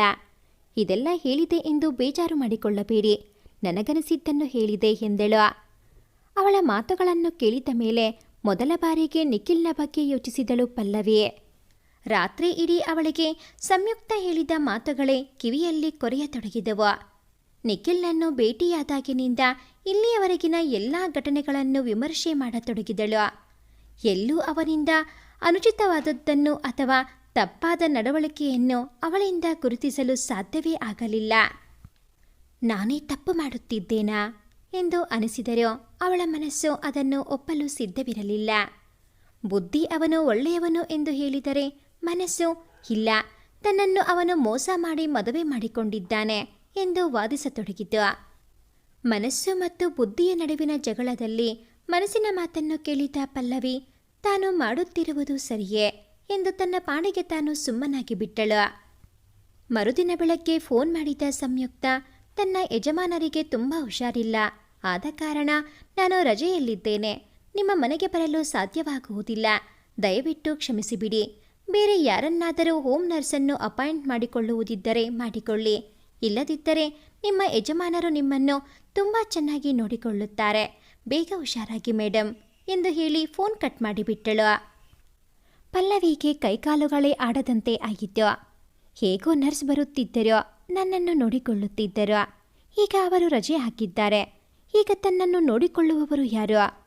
ಹೋಗಲು ನಿಶಾಂತ್ಗಾದರೂ ಫೋನ್ ಮಾಡಿ ಬರಲು ಹೇಳೋಣ ಎಂದರೆ ಅವನ ಫೋನ್ ಸಹ ಸ್ವಿಚ್ ಆಫ್ ಎಂದು ಬರುತ್ತಿದೆ. ಏನು ಮಾಡಲಿ ಎಂದು ಯೋಚಿಸತೊಡಗಿದಳು. ಬೆಳಗ್ಗೆ ಎದ್ದು ಬಂದ ನಿಖಿಲ್ ಅವಳಿಗೆ ಗುಡ್ ಮಾರ್ನಿಂಗ್ ಹೇಳಿದನು. ಪಲ್ಲವಿ ಅವನನ್ನು ನೋಡಿದ ತಕ್ಷಣ ಎಂದಿನಂತೆ ಮುಖ ತಿರುಗಿಸದೇ ಹೋದರೂ ಅವನ ಮುಖ ನೋಡಿ ಮಾತನಾಡಲಿಲ್ಲ. ಮತ್ತೆ ನಿಖಿಲ್ನೇ ಮಾತನಾಡುತ್ತಾ, ನರ್ಸ್ ಇನ್ನೂ ಬಂದಿಲ್ಲ, ಫೋನ್ ಮಾಡಬೇಕಾಗಿತ್ತು ಎಂದನು ನಿಧಾನವಾಗಿ. ಇಲ್ಲ, ಅವರು ಇನ್ನೂ ಬರುವುದಿಲ್ಲವಂತೆ, ಅವರ ಯಜಮಾನರಿಗೆ ಹುಷಾರಿಲ್ಲವಂತೆ, ಈಗ ತಾನೇ ಫೋನ್ ಮಾಡಿದ್ದರು ಎಂದಳು ಪಲ್ಲವಿ. ನಿಖಿಲ್ನ ಜೊತೆ ತುಂಬ ಸಮಾಧಾನವಾಗಿ ಆಡಿದ ಮೊದಲ ಮಾತುಗಳು ಅವು. ಹಾಗಾಗಿ ನಿಖಿಲ್ಗೆ ನಂಬಲೇ ಆಗಲಿಲ್ಲ. ಪಲ್ಲವಿ ಎಷ್ಟೊಂದು ಸಮಾಧಾನವಾಗಿ ನನ್ನ ಜೊತೆ ಮಾತನಾಡುತ್ತಿದ್ದಾಳಲ್ಲ ಎಂದು ಮೊದಲಿಗೆ ಅನಿಸತೊಡಗಿತ್ತು ಅವನಿಗೆ. ಸರಿ, ಬೇರೆ ಯಾರಾದರೂ ನರ್ಸನ್ನು ಅಪಾಯಿಂಟ್ ಮಾಡುತ್ತೇನೆ, ಅಲ್ಲಿಯವರೆವಿಗೂ ನಾನೇ ನಿಮ್ಮನ್ನು ನೋಡಿಕೊಳ್ಳುತ್ತೇನೆ, ವಾಶ್ರೂಮಿಗೆ ನಡಿ, ಮುಖ ತೊಳಿಸುತ್ತೇನೆ ಎಂದನು ನಿಖಿಲ್ ನಿಧಾನವಾಗಿ. ಅವಳು ಅದಕ್ಕೆ ಒಪ್ಪುತ್ತಾಳೋ ಇಲ್ಲವೋ ಎಂದುಕೊಂಡು. ಪಲ್ಲವಿಗೆ ಅವನ ಜೊತೆ ಹೋಗಲು ಮನಸ್ಸು ಒಪ್ಪದಿದ್ದರೂ ಬುದ್ಧಿ ಯಾಕೋ ಅವನ ಜೊತೆ ಹೋಗಲು ಹೇಳುತ್ತಿತ್ತು. ಅವಳು ನಿಧಾನವಾಗಿ ನಡೆಯಲು ಪ್ರಯತ್ನಿಸಿ ಸೋತಳು. ತಕ್ಷಣ ಬಂದು ಹಿಡಿದುಕೊಂಡ ನಿಖಿಲ್ನ ಮುಖ ನೋಡಿ ಅವನ ಜೊತೆ ಏನೂ ವಾದಿಸದೆ ಸುಮ್ಮನೆ ವಾಶ್ರೂಮ್ಗೆ ಹೋದಳು. ಬಲಕೈಗೆ ತುಂಬ ಪೆಟ್ಟಾಗಿದ್ದರಿಂದ ಅವಳಿಗೆ ಬ್ರಷ್ ಹಿಡಿದು ಹಲ್ಲುಜ್ಜಲು ಆಗದೆ ಕಷ್ಟಪಟ್ಟು ಎಡಗೈಯಲ್ಲಿ ಉಜ್ಜಲು ಪ್ರಯತ್ನಿಸುತ್ತಿದ್ದಳು. ಅವಳ ಪರದಾಟವನ್ನು ನೋಡಿದ ನಿಖಿಲ್ ಅವಳ ಕೈಯಿಂದ ತಾನೇ ಬ್ರಷ್ ತೆಗೆದುಕೊಂಡು ಅವಳ ಹಲ್ಲು ಉಜ್ಜಿಸಲು ಹೋದನು. ಬೇಡ, ನಾನೇ ಉಜ್ಜುತ್ತೇನೆ ಎಂದು ಮುಖ ತಿರುಗಿಸಿದಳು ಪಲ್ಲವಿ. ಪರವಾಗಿಲ್ಲ, ನಿನ್ನ ಕೈಯಲ್ಲಿ ಆಗುತ್ತಿಲ್ಲ ತಾನೇ, ನಾನೇ ಉಜ್ಜಿಸುತ್ತೇನೆ ಕೊಡು ಎಂದು ನಿಧಾನವಾಗಿ ಅವಳ ಕೈಯಿಂದ ಬ್ರಷ್ ತೆಗೆದುಕೊಂಡು ಎಲ್ಲಿ ಹಾ ಮಾಡು ಎಂದನು. ಪಲ್ಲವಿ ಮತ್ತೆ ಹಠ ಮಾಡದೆ ಸುಮ್ಮನೆ ಬಾಯಿ ತೆಗೆದಳು. ನಿಖಿಲ್ ಅವಳಿಗೆ ಬ್ರಷ್ ಮಾಡಿಸಿ ಮುಖ ತೊಳೆಸಿದನು. ಆದರೂ ಏನೂ ಹೇಳದೆ ಸುಮ್ಮನೆ ಅವನ ಜೊತೆ ಹೋಗಿ ಮಂಚದ ಮೇಲೆ ಕುಳಿತಳು. ನಂತರ ಅವನೇ ಅವಳ ಮುಖ ಒರೆಸಿ ಅವಳ ಹಣೆಗೆ ಬಿಂದಿ ಇಟ್ಟು ಅವಳ ತಲೆಯ ಕೂದಲನ್ನು ಬಾಚಿ ಒಪ್ಪವಾಗಿ ಜಡೆ ಹಾಕಿದನು. ಇದೆಲ್ಲವನ್ನು ಬೇಡವೆಂದು ತಡೆಯಬೇಕು ಅಂದುಕೊಂಡರು ಯಾಕೋ ಪಲ್ಲವಿಗೆ ಮಾತುಗಳೇ ಬರಲಿಲ್ಲ. ಸುಮ್ಮನೆ ಅವನು ಮಾಡುತ್ತಿದ್ದ ಅಷ್ಟನ್ನು ಮೂಕ ಪ್ರೇಕ್ಷಕಿಯಂತೆ ನೋಡತೊಡಗಿದಳು. ನಂತರ ತಿಂಡಿ ತಂದು ಅವಳ ಮುಂದೆ ಕೈ ಚಾಚಿದಾಗ ಏನೂ ಮಾತನಾಡದೆ ಅವನ ಮುಂದೆ ಬಾಯಿ ತೆರೆದಳು. ಇದನ್ನು ನೋಡಿದ ನಿಖಿಲ್ಗಂತೂ ಆಶ್ಚರ್ಯವೋ ಆಶ್ಚರ್ಯ. ಏನಿದು, ಪಲ್ಲವಿ ಏನೂ ಮಾತನಾಡುತ್ತಿಲ್ಲವಲ್ಲ ಎಂದುಕೊಂಡನು. ಅವಳು ಹಾಗೆ ಇದ್ದಿದ್ದು ಅವನಿಗೆ ಅದು ತುಂಬ ಖುಷಿ ನೀಡಿತು. ಇವಳು ಹೀಗೆ ಇರಬಾರದ ದೇವರೇ ಎಂದು ಮನಸ್ಸಿನಲ್ಲೇ ದೇವರಿಗೆ ಸಾವಿರ ಸಾವಿರ ಬಾರಿ ಕೇಳಿಕೊಂಡನು. ಆ ದಿನ ಪೂರ್ತಿ ಅವನೇ ನೋಡಿಕೊಂಡನು. ಒಂದೆರಡು ಕಡೆ ಹೋಮ್ ನರ್ಸನ್ನು ಅಪಾಯಿಂಟ್ ಮಾಡಲು ಕಾಲ್ ಮಾಡಿ ಕೇಳಿದನು. ಆದರೆ ಯಾರೂ ಒಪ್ಪಲಿಲ್ಲ. ಇವಳ ಮುಂದೆಯೇ ಕಾಲ್ ಮಾಡಿ ಕೇಳುತ್ತಿದ್ದರಿಂದ ಅವನ ಪ್ರಯತ್ನವನ್ನು ಅವಳು ನೋಡಿದ್ದರಿಂದ ಅವನ ವಿರುದ್ಧ ಏನೂ ಅನುಮಾನ ಪಡಲು ಅವಕಾಶವಿರಲಿಲ್ಲ. ಮತ್ತೊಂದು ಕಡೆ ಫೋನ್ ಮಾಡಲು ಹೋದ ನಿಖಿಲ್ನನ್ನು ತಡೆದ ಪಲ್ಲವಿ, ಇರಲಿ ಬಿಡಿ, ನೀವೇ ಇದ್ದೀರಲ್ಲ, ನೋಡಿಕೊಂಡರೆ ಆಯಿತು, ಮತ್ತೆ ಯಾಕೆ ಹೋಮ್ ನರ್ಸ್, ಬೇಡ ಬಿಡಿ ಎಂದಳು. ಅದನ್ನು ಕೇಳಿದ ನಿಖಿಲ್ಗಂತೂ ತಲೆ ತಿರುಗಿದಂತಾಯಿತು. ಆ ಮಾತನ್ನು ಪಲ್ಲವಿ ಹೇಳುತ್ತಿದ್ದಾಳಾ ಎಂದು ತನ್ನೊಳಗೆ ಸಾವಿರ ಸಲ ಕೇಳಿಕೊಂಡ. ಅವನಿಗೆ ಉತ್ತರವಂತೂ ದೊರೆಯಲಿಲ್ಲ. ಆದರೆ ಮನಸ್ಸಿಗಾದ ಖುಷಿ ಅಷ್ಟಿಷ್ಟಲ್ಲ, ಅದನ್ನು ಪದಗಳಲ್ಲಿ ವರ್ಣಿಸಲು ಸಾಧ್ಯವಾಗಲಿಲ್ಲ. ಅಂದಿನಿಂದ ಅವಳನ್ನು ಮಗುವಿನಂತೆ ಜೋಪಾನ ಮಾಡತೊಡಗಿದನು. ಅವಳ ಪ್ರತಿಯೊಂದು ಕೆಲಸವನ್ನು ತಾನೇ ಮುಂದಾಗಿ ಮಾಡಿಕೊಡುತ್ತಿದ್ದನು. ಪಲ್ಲವಿ ಸಹ ಏನೂ ಮಾತನಾಡದೆ ಸುಮ್ಮನೆ ಅವನಿಂದ ಸೇವೆ ಮಾಡಿಸಿಕೊಳ್ಳುತ್ತಿದ್ದಳು. ಹೀಗೆ ದಿನಗಳು ಕಳೆದು ಪಲ್ಲವಿ ಹುಷಾರಾಗಿ ತನ್ನಷ್ಟಕ್ಕೆ ತಾನೇ ಕೆಲಸಗಳನ್ನು ಮಾಡಿಕೊಳ್ಳುವಷ್ಟು ಆರಾಮಾಗಿ ಇದ್ದಳು. ನಿಶಾಂತ್ ಕೂಡ ಊರಿನಿಂದ ಬಂದಿದ್ದನು. ಪಲ್ಲವಿ ಮುಂಚಿನಂತೆ ನಿಖಿಲ್ನನ್ನು ನೋಡಿದ ತಕ್ಷಣ ಮುಖ ತಿರುಗಿಸುವುದು, ಸಿಟ್ಟು ಮಾಡುವುದು ಯಾವುದನ್ನು ಮಾಡುತ್ತಿರಲಿಲ್ಲ. ಆದರೂ ಮುಖಕ್ಕೆ ಮುಖ ಕೊಟ್ಟು ಮಾತನಾಡುತ್ತಿರಲಿಲ್ಲ. ನಿಶಾಂತ್ ಎಂಕಾಮ್ಗಾಗಿ ಬೇರೆ ಕಡೆ ಸೇರಿಕೊಳ್ಳುತ್ತಿರುವುದಾಗಿ ಹೇಳಿದಾಗ, ಇಲ್ಲೇ ಎಲ್ಲಾದರೂ ನೋಡಬಾರದ ನಿಶಾಂತ್, ಪ್ಲೀಸ್ ಇಲ್ಲೇ ಇರು ಎಂದು ಅವನಿಗೆ ಕೇಳಿಕೊಂಡಳು ಪಲ್ಲವಿ. ಇಲ್ಲಿ ಕಾಲೇಜ್ಗಳು ಅಷ್ಟು ಚೆನ್ನಾಗಿಲ್ಲ. ನನ್ನ ಫ್ರೆಂಡ್ಸ್ ಎಲ್ಲರೂ ಮೈಸೂರಿನಲ್ಲೇ ಸೇರುತ್ತಿದ್ದಾರೆ. ನಾನು ಸಹ ಮೈಸೂರಿನಲ್ಲೇ ಕಾಲೇಜಿಗೆ ಸೇರುತ್ತೇನೆ. ನೀವು ಅಡ್ಮಿಷನ್ ಆಗುವುದಿದ್ದರೆ ಹೇಳಿ, ಇಲ್ಲೇ ಎಲ್ಲಾದರೂ ನೋಡುತ್ತೇನೆ. ಇಲ್ಲದಿದ್ದರೆ ಎಲ್ಲರೂ ಮೈಸೂರಿಗೆ ಶಿಫ್ಟ್ ಆಗೋಣ. ಅಣ್ಣನಿಗೂ ಹೇಳುತ್ತೇನೆ ಎಂದನು ನಗುತ್ತಾ. ಅದು ಹೇಗೆ ಸಾಧ್ಯ? ನಿಮ್ಮಣ್ಣನಿಗೆ ಇಲ್ಲಿ ಕೆಲಸ ಇರುವುದು, ನಮಗೋಸ್ಕರ ಅವರು ಅಲ್ಲಿ ಬರಲು ಸಾಧ್ಯವೇ? ಹೋಗಲಿ ಬಿಡು, ನೀನೋಗೋ, ನಾನು ಇಲ್ಲೇ ಇರುತ್ತೇನೆ ಎಂದಳು ಪಲ್ಲವಿ. ಅವಳ ಮಾತನ್ನು ನಿಶಾಂತ್ಗೆ ನಂಬಲೇ ಆಗಲಿಲ್ಲ. ಅವನು ಇತ್ತೀಚೆಗೆ ಗಮನಿಸಿದಂತೆ ಪಲ್ಲವಿ ಸ್ವಲ್ಪ ಸ್ವಲ್ಪವೇ ಬದಲಾಯಿಸುತ್ತಿದ್ದಳು. ನಿಖಿಲ್ನ ಜೊತೆ ಕ್ಲೋಸ್ ಆಗಿ ಇಲ್ಲದೆ ಹೋದರೂ ಮೊದಲಿನಂತೆ ಅವನನ್ನು ದ್ವೇಷ ಮಾಡುತ್ತಿರಲಿಲ್ಲ. ಹೇಗೋ ಅವರಿಬ್ಬರ ಜೀವನ ಸರಿಯಾಗಲಿ ಎಂದು ಯೋಚಿಸಿ ಅವನು ಮೈಸೂರಿನಲ್ಲಿ ಕಾಲೇಜಿಗೆ ಸೇರಲು ತೀರ್ಮಾನ ಮಾಡಿದ್ದನು. ಪಲ್ಲವಿಯನ್ನು ಕಾಲೇಜಿಗೆ ಸೇರಿಸಲು ಎಷ್ಟು ಪ್ರಯತ್ನ ಪಟ್ಟರೂ ಅವಳು ಮತ್ತೆ ತಾನು ಕಾಲೇಜಿಗೆ ಹೋಗುವುದಿಲ್ಲ ಎಂದು ಹಠ ಹಿಡಿದು ಕುಳಿತಳು.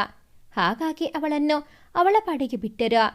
ನಿಖಿಲ್ನ ಕಾಲೇಜ್ ಸಹ ಶುರುವಾಗಿದ್ದರಿಂದ ಅವನು ಸಹ ಕಾಲೇಜಿಗೆ ಹೋಗಿ ಬಂದು ಮಾಡುತ್ತಿದ್ದನು. ನಿಶಾಂತ್ ಕಾಲೇಜಿಗೆ ಹೊರಟ ಮೇಲೆ ಮತ್ತೆ ನಿಖಿಲ್ ಮತ್ತು ಪಲ್ಲವಿ ಇಬ್ಬರೇ ಆದರು. ಇಬ್ಬರ ನಡುವೆ ಮಾತುಕತೆಗಳು ಕಡಿಮೆಯೇ. ಆಗೊಮ್ಮೆ ಈಗೊಮ್ಮೆ ಮಾತನಾಡಿದರು. ಪಲ್ಲವಿ ಅವನ ಮುಖ ನೋಡಿ ಮಾತನಾಡುತ್ತಿರಲಿಲ್ಲ. ಇದನ್ನೆಲ್ಲ ಗಮನಿಸಿದ ನಿಖಿಲ್ ಒಳಗೊಳಗೆ ಕುಗ್ಗಿ ಹೋಗಿದ್ದನು. ನರ್ಸ್ ಮಾತು ಕೇಳಿ ಪಲ್ಲವಿ ಸ್ವಲ್ಪ ಬದಲಾಗಿದ್ದಾಳೆ.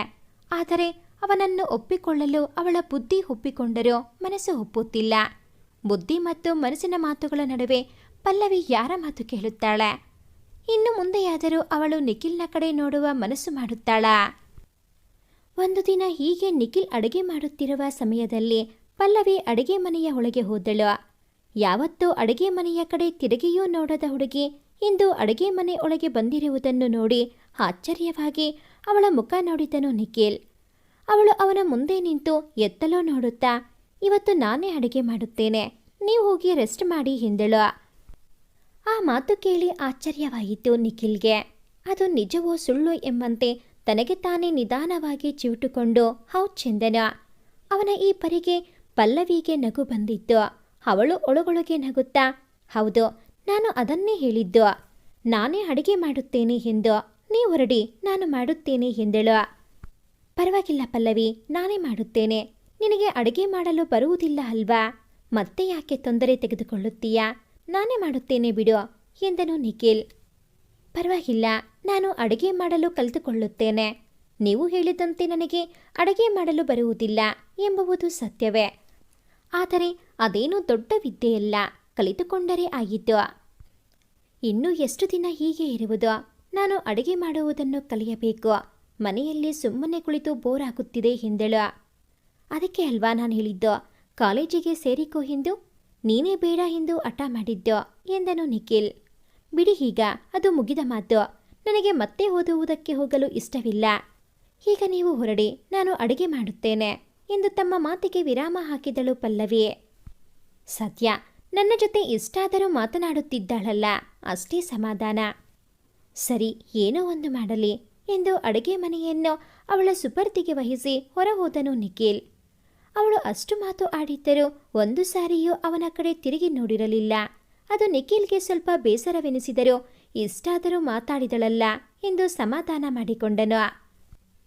ಪಲ್ಲವಿಗೆ ಅಡುಗೆಯ ABCDಯೂ ಗೊತ್ತಿಲ್ಲ. ತನ್ನ ತಾಯಿಯ ಮನೆಯಲ್ಲಿಯೂ ಸಹ ಒಂದು ದಿನವೂ ಅಡುಗೆ ಮನೆಯ ಕಡೆ ತಿರುಗಿ ನೋಡಿದವಳೇ ಅಲ್ಲ.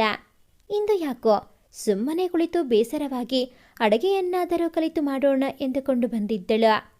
ನಂತರ ತನ್ನ ಫೋನ್ ತೆಗೆದು ಯೂಟ್ಯೂಬ್ ಆನ್ ಮಾಡಿಕೊಂಡು ಅನ್ನಕ್ಕೆ ಇಡುವುದು ಮತ್ತು ಬೇಳೆ ಸಾಂಬಾರ್ ಮಾಡುವುದನ್ನು ನೋಡಿಕೊಂಡು ಅಲ್ಲಿ ತೋರಿಸಿದಂತೆ ಮಾಡಲು ಪ್ರಯತ್ನಿಸಿದಳು.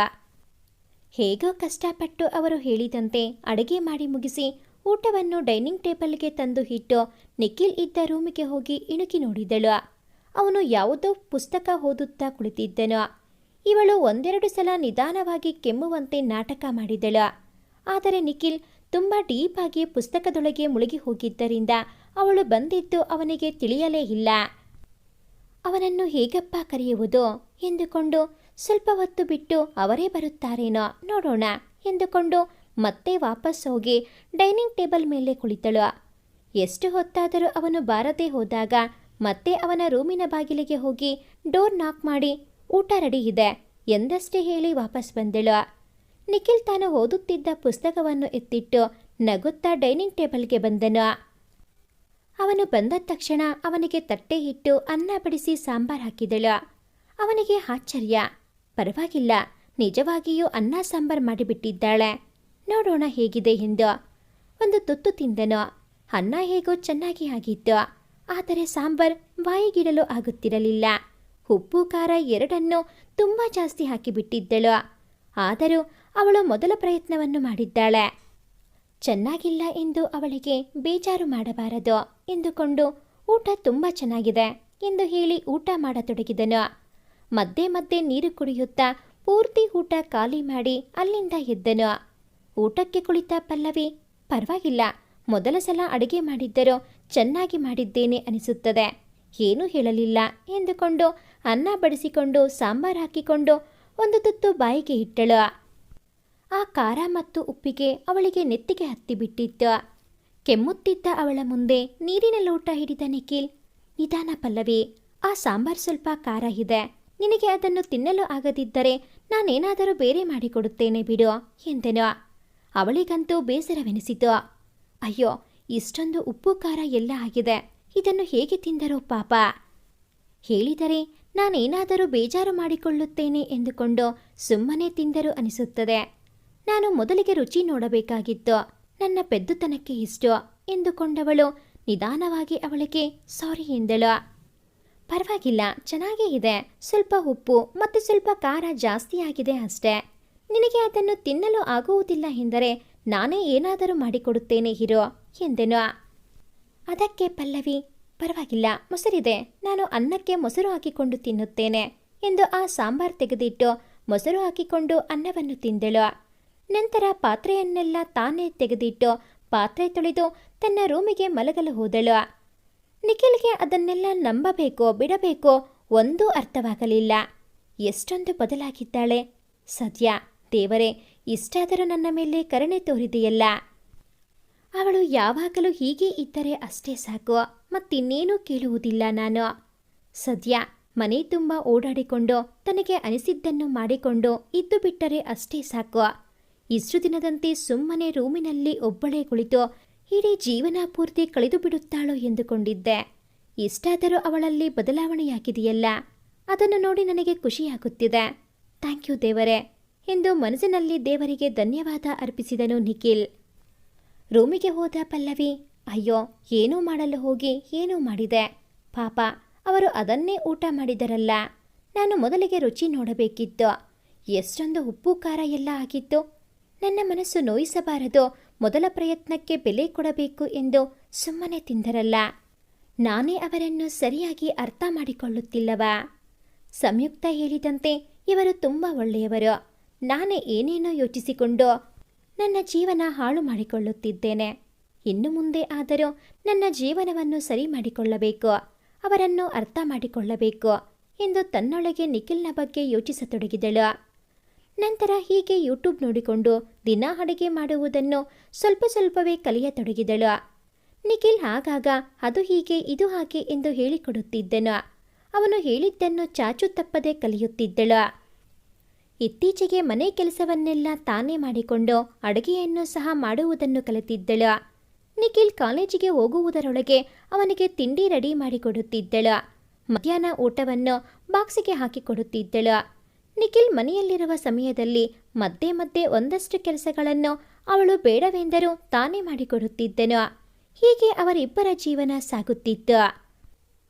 ಒಂದು ದಿನ ಮಧ್ಯಾಹ್ನ ನಿಖಿಲ್ಗೆ ಯಾಕೋ ತುಂಬ ತಲೆನೋವಾಗಿ ಕಾಲೇಜಿಗೆ ರಜೆ ಹಾಕಿ ಮನೆಗೆ ಬಂದನು. ಅವನು ಮನೆಗೆ ಬರುವ ಸಮಯವಲ್ಲದ ಕಾರಣ ಪಲ್ಲವಿ ಹಾಲಿನಲ್ಲಿ ಕುಳಿತು ಜೋರಾಗಿ ಫೋನಿನಲ್ಲಿ ಮಾತನಾಡುತ್ತಿದ್ದಳು.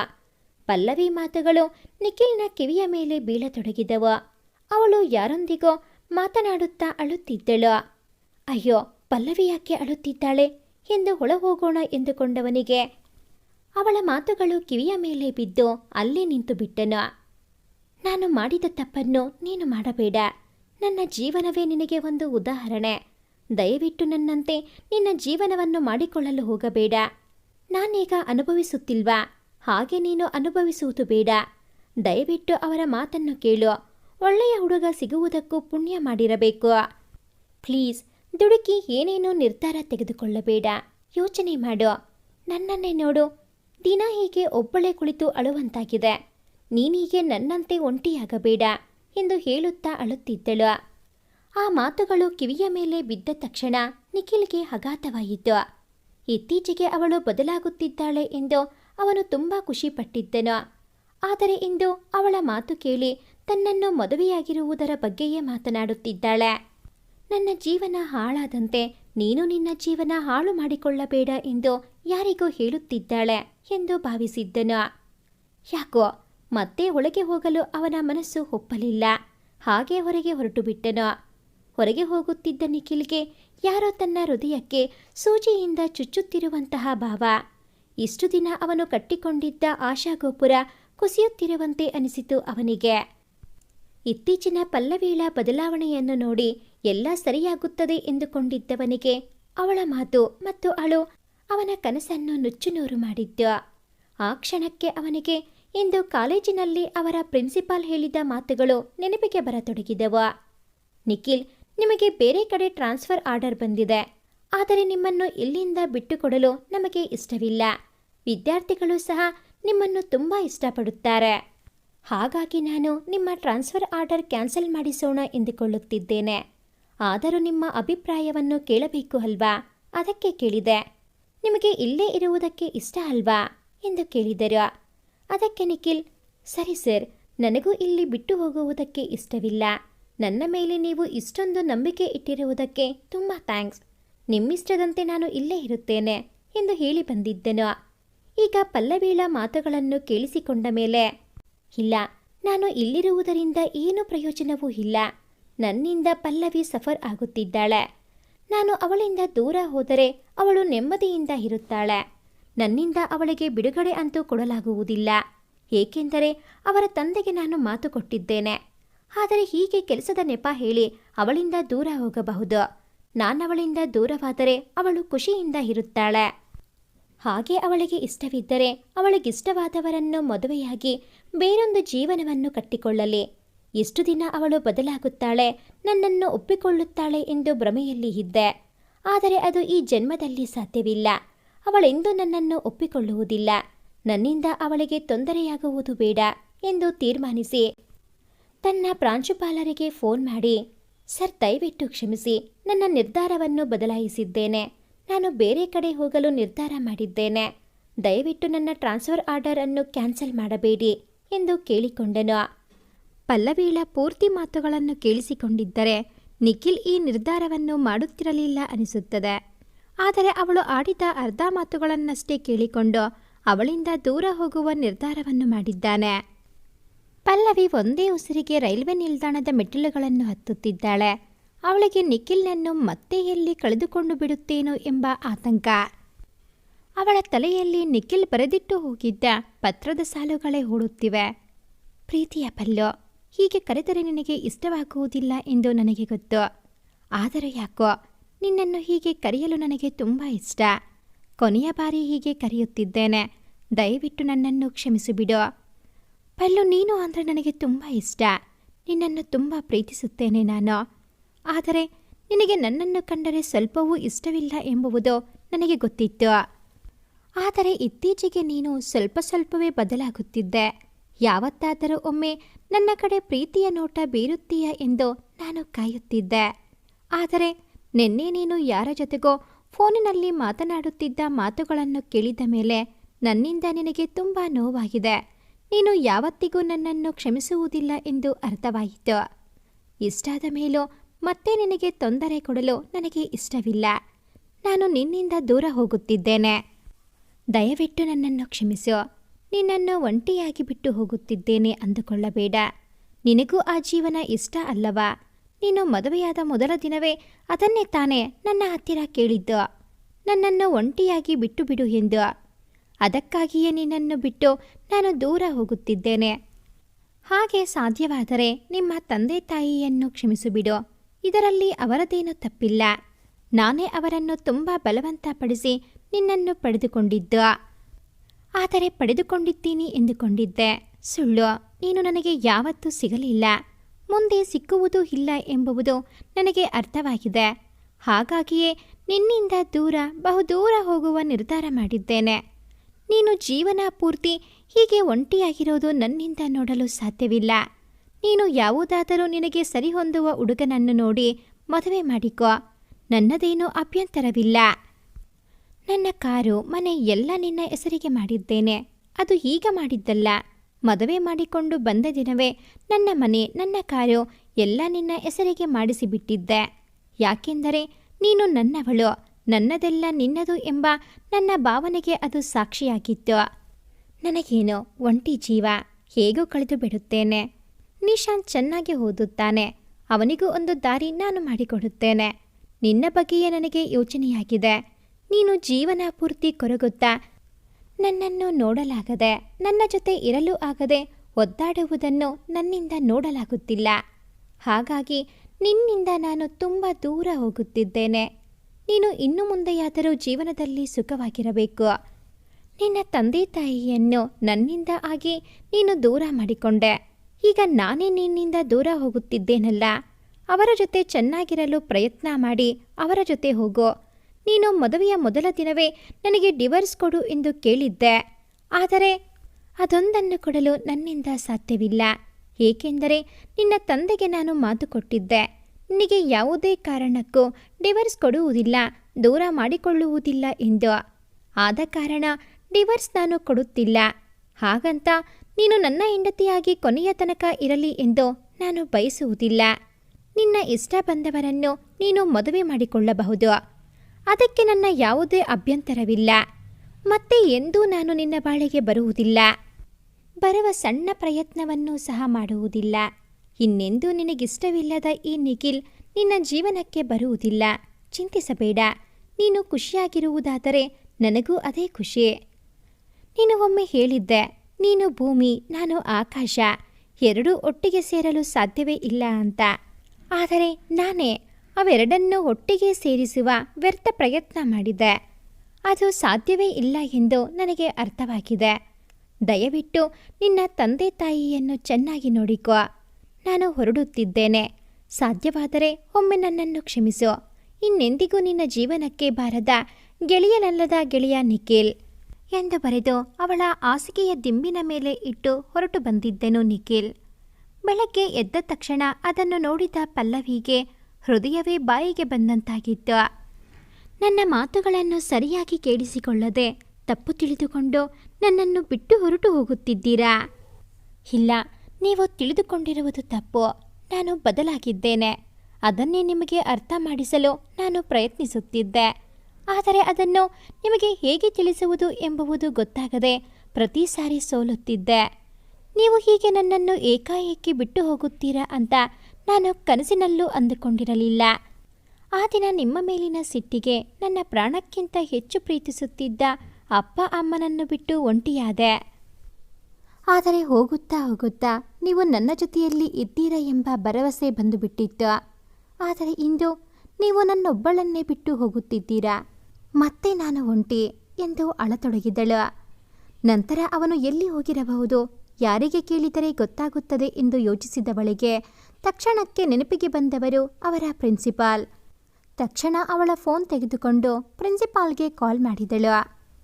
ಅವರು ತೆಗೆದು ಯಾರು ಎಂದು ವಿಚಾರಿಸಿ ಪಲ್ಲವಿ ಎಂದು ಗೊತ್ತಾದ ಮೇಲೆ ಅವಳ ಕ್ಷೇಮ ವಿಚಾರಿಸಿ, ಏನಮ್ಮ, ನೀವಿವತ್ತು ಹುಬ್ಬಳ್ಳಿಗೆ ಹೋಗಬೇಕಾಗಿತ್ತು ಅಲ್ವಾ?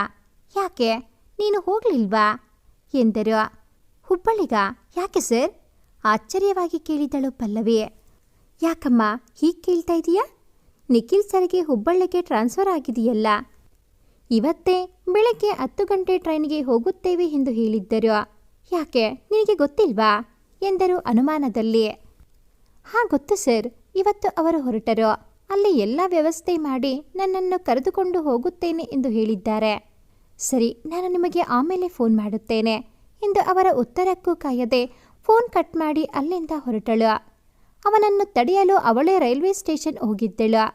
ಒಂದೇ ಉಸಿರಿಗೆ ಕೌಂಟರ್ ಬಳಿ ಹೋಗಿ, ಸರ್, ಹುಬ್ಬಳ್ಳಿಗೆ ಹೋಗುವ ಟ್ರೈನ್ ಎಷ್ಟೊತ್ತಿಗೆ ಬರುತ್ತದೆ? ಯಾವ ಪ್ಲಾಟ್ಫಾರ್ಮಲ್ಲಿ ನಿಂತುಕೊಳ್ಳುತ್ತದೆ ಎಂದು ಕೇಳಿದಳು. ಅವರು, ಈಗ 10 ಗಂಟೆಗೆ ಹೊರಡುತ್ತದೆ, ಪ್ಲಾಟ್ಫಾರಂ 2ರಲ್ಲಿದೆ ಎಂದು ಹೇಳಿದರು. ಪಲ್ಲವಿ ಮತ್ತೆ ದಡದಡನೆ ಮೆಟ್ಟಿಲುಗಳನ್ನು ಹತ್ತಿ ಇಳಿಯುತ್ತಾ 2ನೇ ಪ್ಲಾಟ್ಫಾರ್ಮಿಗೆ ಹೋದಳು. ಅಲ್ಲಿ ಹುಬ್ಬಳ್ಳಿಗೆ ಹೊರಡುವ ರೈಲು ಸಿದ್ಧವಾಗಿ ನಿಂತಿತ್ತು. ಸಮಯ ನೋಡಿಕೊಂಡಳು. ಇನ್ನೇನು ಕೇವಲ 5 ನಿಮಿಷವಷ್ಟೇ ಇತ್ತು. ಇಷ್ಟು ದೊಡ್ಡ ರೈಲಿನಲ್ಲಿ ಇವರನ್ನು ಹೇಗೆ ಹುಡುಕಲಿ ಎಂದು ಎಲ್ಲ ಬೋಗಿಗಳನ್ನು ಹತ್ತಿ ಇಳಿಯುತ್ತಾ ನಿಖಿಲ್ನನ್ನು ಹುಡುಕತೊಡಗಿದಳು. ಎಷ್ಟು ಹುಡುಕಿದರೂ ಸಿಗಲೇ ಇಲ್ಲ. ಕೊನೆಗೆ ಇನ್ನೇನು ಟ್ರೈನ್ ಹೊರಡುತ್ತಿದೆ ಎನ್ನುವ ಸಮಯಕ್ಕೆ ಬೇಸರದಿಂದ ಟ್ರೈನ್ ಇಳಿಯಬೇಕು ಎಂದು ಅಂದುಕೊಂಡವಳ ಕಣ್ಣಿಗೆ ಬಿದ್ದಿದ್ದನು ನಿಖಿಲ್. ಕಿಟಕಿಗೆ ತಲೆಯಾನಿಸಿ ಕೈಯನ್ನು ಕಣ್ಣಿಗೆ ಹೊತ್ತಿಕೊಂಡು ಕುಳಿತಿದ್ದನು.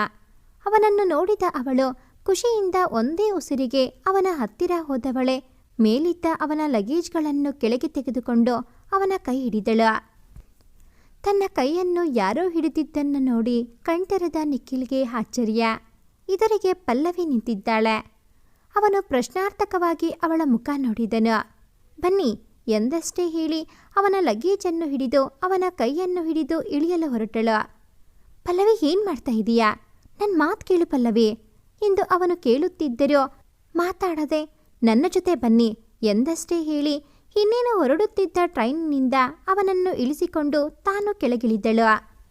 ನಿಖಿಲ್ಗೆ ಎಲ್ಲ ಅಯೋಮಯವೆನಿಸಿತು. ಏನೂ ಮಾತಾಡದೆ ಅವಳ ಮುಖ ನೋಡಿದನು. ಅವಳು ಏನೂ ಮಾತನಾಡದೆ ಹೋಗಿ ಒಂದು ಕಲ್ಲು ಬೆಂಚಿನ ಮೇಲೆ ಕುಳಿತಳು. ನಿಖಿಲ್ ಸಹ ಅವಳನ್ನು ಹಿಂಬಾಲಿಸಿ ಹೋಗಿ ಅದೇ ಕಲ್ಲು ಬೆಂಚಿನ ಮೇಲೆ ಅವಳಿಗೆ ಸ್ವಲ್ಪ ದೂರದಲ್ಲಿ ಕುಳಿತನು. ಇಬ್ಬರೂ ಸ್ವಲ್ಪ ಹೊತ್ತು ಮಾತನಾಡಲಿಲ್ಲ.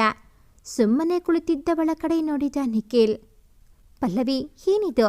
ನನ್ನನ್ಯಾಕೆ ತಡೆದೆ? ನಾನು ಹೋಗಬೇಕಾಗಿತ್ತು ಎಂದನು. ಅವಳ ಕಣ್ಣಿನಲ್ಲಿ ನೀರು ತುಂಬಿಕೊಂಡಿತು.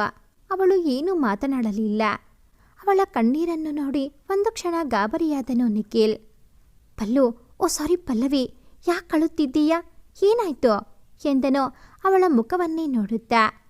ಪಲ್ಲವಿ ಏನೂ ಮಾತನಾಡದೆ ದೀನವಾಗಿ ಅವನ ಕಡೆ ನೋಡಿದಳು. ಆ ನೋಟದಲ್ಲಿ ಸಾವಿರಾರು ಅರ್ಥಗಳಿದ್ದವು. ಆದರೆ ನಿಖಿಲ್ಗೆ ಅದನ್ನು ಹೇಗೆ ಅರ್ಥ ಮಾಡಿಕೊಳ್ಳಬೇಕು ಎಂದು ತಿಳಿಯಲಿಲ್ಲ. ಮತ್ತೆ ಅವನೇ ಮಾತನಾಡುತ್ತಾ, ಏನಾಯಿತು ಅಂತ ಹೇಳು ಪಲ್ಲವಿ, ಯಾಕೆ ಅಳುತ್ತಿದ್ದೀಯಾ ಎಂದನು. ಏನಿದು ಎಂದು ಅವನು ಬರೆದು ಇಟ್ಟು ಹೋಗಿದ್ದ ಲೆಟರನ್ನು ಅವನತ್ತ ಹಿಡಿದಳು. ಲೆಟರ್ ನೋಡಿದ ನಿಖಿಲ್, ಏನು ಎಂದು ನಿನಗೆ ಅರ್ಥವಾಗಿರಬೇಕಲ್ವಾ ಪಲ್ಲವಿ?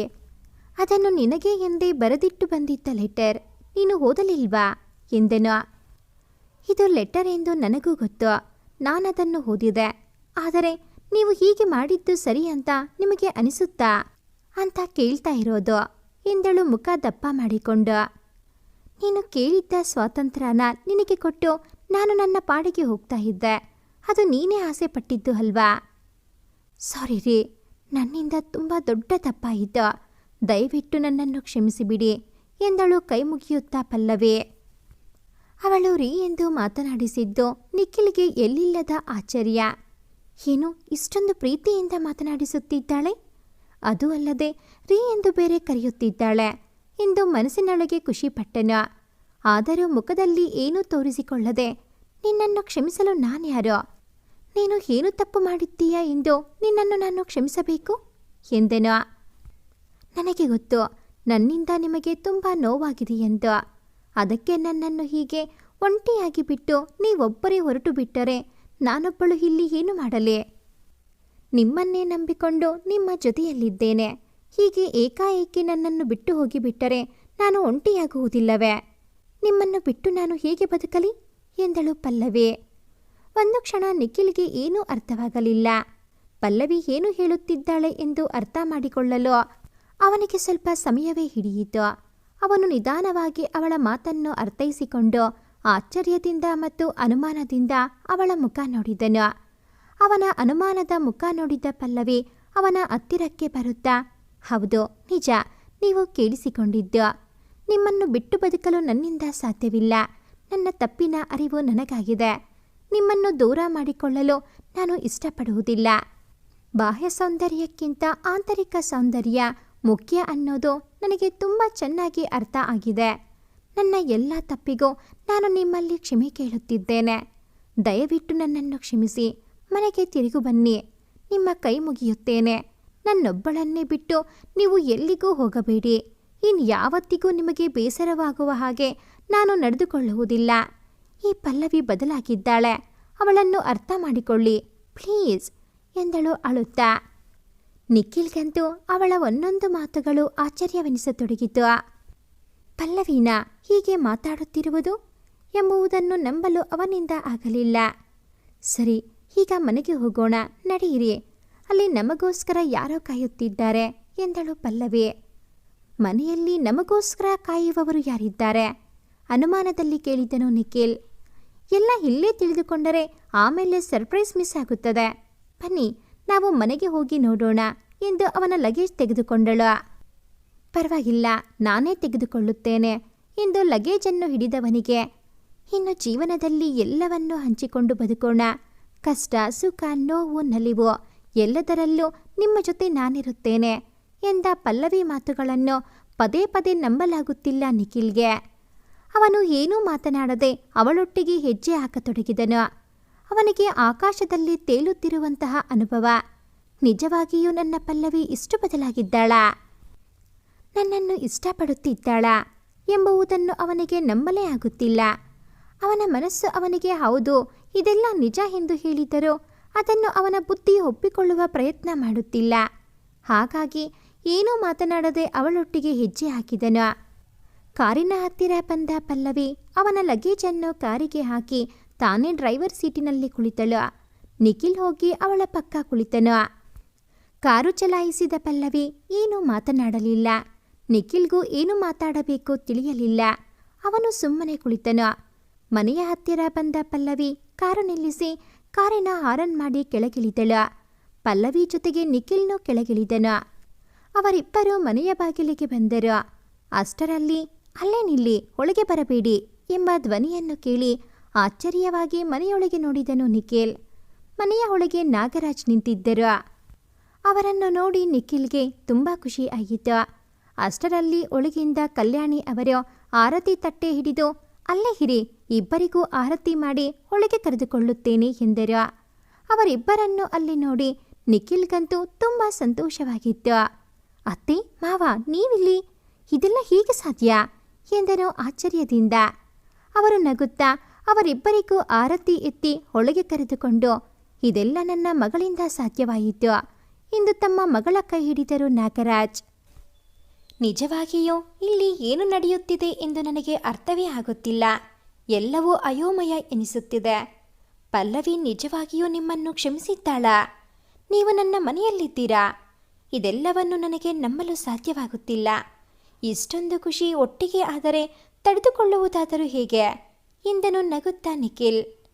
ಹೌದಪ್ಪ, ಇದಕ್ಕೆಲ್ಲ ಕಾರಣ ನನ್ನ ಮಗಳು ಪಲ್ಲು ಎಂದರು ನಗುತ್ತಾ. ಪಲ್ಲವಿ ಹೇಳಲು ಶುರು ಮಾಡಿದಳು. ಬೆಳಗ್ಗೆ ನೀವು ಪತ್ರ ಬರೆದಿಟ್ಟು ಹೊರಟು ಬಿಟ್ಟಿದ್ರಿ. ಅದನ್ನು ಓದಿದವಳೆ ಗಾಬರಿಯಾಗಿ ಏನು ಮಾಡಬೇಕೆಂದು ನನಗೆ ತಿಳಿಯಲಿಲ್ಲ. ತಕ್ಷಣಕ್ಕೆ ನನಗೆ ನೆನಪಾದವರು ನಮ್ಮ ಅಪ್ಪ ಅಮ್ಮ. ನಾನವರನ್ನು ಎಷ್ಟು ಕಡೆಗಣಿಸಿದೆ ಎಂಬುದು ನಿಮ್ಮ ಪತ್ರವನ್ನು ಓದಿದ ಮೇಲೆ ನನಗೆ ತಿಳಿದಿತ್ತು. ಹಾಗಾಗಿ ತಕ್ಷಣ ಅವರಿಗೆ ಫೋನ್ ಮಾಡಿದೆ ಎಂದಳು. ಹೌದಪ್ಪ, ಪಲ್ಲು ಫೋನ್ ಮಾಡಿದ್ದು ನಮಗೆ ಇಡಿಸಲಾರದಷ್ಟು ಸಂತೋಷವಾಗಿತ್ತು. ಅವಳು ನಮ್ಮ ಬಳಿ ಕ್ಷಮೆ ಕೇಳಿ ಇಲ್ಲಿ ನಡೆದಿರುವ ವಿಷಯವನ್ನೆಲ್ಲ ನಮ್ಮ ಹತ್ತಿರ ಹೇಳಿದಳು. ನಾವವಳಿಗೆ ಸಮಾಧಾನ ಹೇಳಿ ನಿಮ್ಮನ್ನು ಹುಡುಕಲು ನಾವು ಬರುತ್ತೇವೆ ಎಂದೆವು. ಆದರೆ ಪಲ್ಲು, ನಾನೇ ಅವರನ್ನು ಹುಡುಕಿಕೊಂಡು ಬರುತ್ತೇನೆ, ನೀವು ಮನೆಯಲ್ಲಿ ಕಾಯುತ್ತಾ ಇರಿ ಎಂದು ಹೇಳಿದಳು. ನಾವು ತಕ್ಷಣ ಹೊರಟು ಇಲ್ಲಿಗೆ ಬಂದೆವು ಎಂದರು ನಾಗರಾಜ್. ನಿಖಿಲ್ಗೆ ಅವರ ಮಾತುಗಳನ್ನು ಕೇಳಿ ತುಂಬ ಖುಷಿಯಾಯಿತು. ಅವನು ಪಲ್ಲವಿ ಹತ್ತಿರ ಹೋಗಿ ಅವಳ ಮುಖ ನೋಡುತ್ತಾ, ನೀನು ಮಾಡಿದ ಕಾರ್ಯ ನನಗೆ ತುಂಬ ಖುಷಿಯಾಯಿತು ಪಲ್ಲವಿ. ಕೊನೆಗೂ ಅವರ ತಪ್ಪನ್ನು ಕ್ಷಮಿಸಿ ಮತ್ತೆ ಅವರಿಗೆ ತಮ್ಮ ಮಗಳ ಜೊತೆ ಒಡನಾಡುವ ಅವಕಾಶ ಮಾಡಿಕೊಟ್ಟಿದ್ದು ನಿನ್ನ ದೊಡ್ಡ ಗುಣ. ಹಾಗೆ ನಾನು ನಿನ್ನ ಹತ್ತಿರ ಸಾರಿ ಕೇಳುತ್ತಿದ್ದೇನೆ. ದಯವಿಟ್ಟು ನನ್ನನ್ನು ಕ್ಷಮಿಸಿಬಿಡು. ನಿನಗೆ ಇಷ್ಟವಿಲ್ಲದೆ ಮದುವೆಯಾಗಿ ನಿನಗೆ ತುಂಬ ನೋವು ಕೊಟ್ಟುಬಿಟ್ಟೆ. ಹಾಗಾಗಿ ನಾನು ನಿನಗೆ ಸ್ವಾತಂತ್ರ್ಯ ನೀಡಬೇಕು, ನಿನ್ನಿಷ್ಟದಂತೆ ನೀನಿರಲು ಬಿಡಬೇಕು ಎಂದು ಇಲ್ಲಿಂದ ಹೊರಟಿದ್ದು.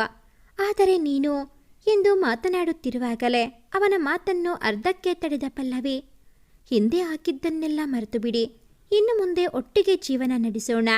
ಅಪ್ಪ, ಅಮ್ಮ, ನಾನು, ನೀವು, ನಿಶಾಂತ್ ಎಲ್ಲರೂ ನಗುನಗುತ್ತಾ ಸಂತೋಷವಾಗಿ ಬದುಕು ಸಾಗಿಸೋಣ ಎಂದಳು. ಅವಳ ಆ ಮಾತು ಕೇಳಿ ಅಲ್ಲಿದ್ದ ಮೂವರಿಗೂ ತುಂಬ ಖುಷಿಯಾಗಿತ್ತು. ಹೌದು ಅತ್ತೆ ಮಾವ, ನಮಗೂ ತಂದೆ ತಾಯಿ ಇಲ್ಲ, ನೀವೇ ನಮಗೆ ತಂದೆ ತಾಯಿಯಾಗಿ ನಮ್ಮ ಜೊತೆ ಇರಿ ಎಂದನು. ನಿಖಿಲ್ನ ಮಾತಿಗೆ ಅವರಿಬ್ಬರು ನಗುತ್ತಾ ಸಮ್ಮತಿ ಸೂಚಿಸಿ, ಇನ್ಮುಂದೆ ನೀವು ನಮ್ಮ ಮಕ್ಕಳೇ ಕಣಪ್ಪ ಎಂದರು ಕಲ್ಯಾಣಿ. ಕಲ್ಯಾಣಿ ಹಬ್ಬದ ಅಡುಗೆ ಮಾಡಿದರು. ಎಲ್ಲರೂ ಕುಳಿತು ಹೊಟ್ಟೆ ತುಂಬ ಊಟ ಮಾಡಿದರು. ಆ ದಿನ ನಾಗರಾಜ್ ಮತ್ತು ಕಲ್ಯಾಣಿ ಅಲ್ಲೇ ಉಳಿದು ತಮ್ಮ ಮಕ್ಕಳ ಜೊತೆ ಕಾಲ ಕಳೆದರು. ರಾತ್ರಿ ನಿಖಿಲ್ ತನ್ನ ರೂಮಿನಲ್ಲಿ ಮಲಗಿದ್ದನು. ಯಾರೋ ಬಾಗಿಲು ತಟ್ಟಿದ ಶಬ್ದವಾಯಿತು. ಹೋಗಿ ಬಾಗಿಲು ತೆರೆದನು. ಎದುರಿಗೆ ಪಲ್ಲವಿ ನಿಂತಿದ್ದಳು. ಅವಳನ್ನು ನೋಡಿ ಕಣ್ಣರಳಿಸಿ, ನೀನು ಇಲ್ಲಿ ಎಂದನು ತಡವರಿಸುತ್ತಾ. ಯಾಕೆ, ನನ್ನ ಇಲ್ಲಿಗೆ ಬರಬಾರದಾ? ಇದು ನನ್ನ ರೂಮು ತಾನೇ ಎಂದಳು ನಗುತ್ತಾ. ಅವಳ ಪ್ರಶ್ನೆಗೆ ಏನು ಉತ್ತರಿಸಬೇಕೋ ತಿಳಿಯದೆ ಅವಳಿಗೆ ಒಳಗೆ ಬರಲು ಜಾಗ ಬಿಟ್ಟು ರೂಮಿನೊಳಗೆ ನಡೆದನು ನಿಖಿಲ್. ನನ್ನ ರೂಮಿನಲ್ಲಿ ಅಪ್ಪ ಅಮ್ಮ ಮಲಗಿದ್ದಾರೆ, ಅವರೇ ಹೇಳಿದರು ನಿನ್ನ ರೂಮಿಗೆ ಹೋಗು ಎಂದಳು ನಗುತ್ತಾ. ಅದಕ್ಕೆ ನಿಖಿಲ್, ಸರಿ ಆಯಿತು ಪಲ್ಲವಿ, ನೀನು ಮಂಚದ ಮೇಲೆ ಮಲಗಿಕೋ, ನಾನು ಇಲ್ಲಿ ಸೋಫಾದ ಮೇಲೆ ಮಲಗುತ್ತೇನೆ ಎಂದು ಸೋಫಾದ ಹತ್ತಿರ ನಡೆದನು. ಅಯ್ಯೋ, ಏನೂ ಬೇಕಾಗಿಲ್ಲ, ನನಗೋಸ್ಕರ ನೀವು ಮಂಚವನ್ನು ತ್ಯಾಗ ಮಾಡುವುದು ಬೇಡ, ನೀವೇ ಮಂಚದ ಮೇಲೆ ಮಲಗಿ, ನಾನೇ ಸೋಫಾ ಮೇಲೆ ಮಲಗುತ್ತೇನೆ ಎಂದಳು. ಬೇಡ, ನಿನಗೆ ಅದೆಲ್ಲ ಅಭ್ಯಾಸ ಇರುವುದಿಲ್ಲ, ನಾನೇ ಮಲಗುತ್ತೇನೆ. ಇಬ್ಬರು ವಾದಿಸತೊಡಗಿದರು. ನಂತರ ಪಲ್ಲವಿ, ಇದೇ ಮಂಚದಲ್ಲಿ ಇಬ್ಬರು ಮಲಗೋಣ, ನನ್ನದೇನೂ ಅಭ್ಯಂತರವಿಲ್ಲ ಎಂದಳು. ನಿಖಿಲ್ಗೆ ನಂಬಬೇಕೋ ಬಿಡಬೇಕೋ ಒಂದೂ ಅರ್ಥವಾಗಲಿಲ್ಲ. ಅವನು ಅವಳ ಮುಖವನ್ನೇ ನೋಡುತ್ತಾ, ಪಲ್ಲು, ಸಾರಿ ಪಲ್ಲವಿ, ನೀನು ಹೇಳ್ತಾ ಇರೋದು ನಿಜಾನಾ ಎಂದನು ನಂಬಲಾರದವನಂತೆ. ಪರವಾಗಿಲ್ಲ, ಇನ್ಮೇಲೆ ನೀವು ನನ್ನ ಪಲ್ಲು ಅಂತಾನೆ ಕರೀರಿ, ನೀವಾಗೆ ಕರೆದರೆ ನನಗೆ ತುಂಬ ಇಷ್ಟ ಆಗುತ್ತೆ ಎಂದಳು. ಇವಳು ಕೊಡುತ್ತಿರುವ ಒಂದೊಂದು ಶಾಕು ನನ್ನ ಹೃದಯ ಹೊಡೆದು ಹೋಗದಿದ್ದರೆ ಸಾಕಪ್ಪ ಎಂದುಕೊಂಡು, ಸರಿ, ಗುಡ್ ನೈಟ್ ಎಂದು ಮಂಚದ ತುದಿಗೆ ಅವಳಿಗೆ ಬೆನ್ನು ಹಾಕಿ ಮಲಗಿದ್ದನು. ಅವನ ಹೃದಯ ತುಂಬ ಹರ್ಷಿಸುತ್ತಿತ್ತು.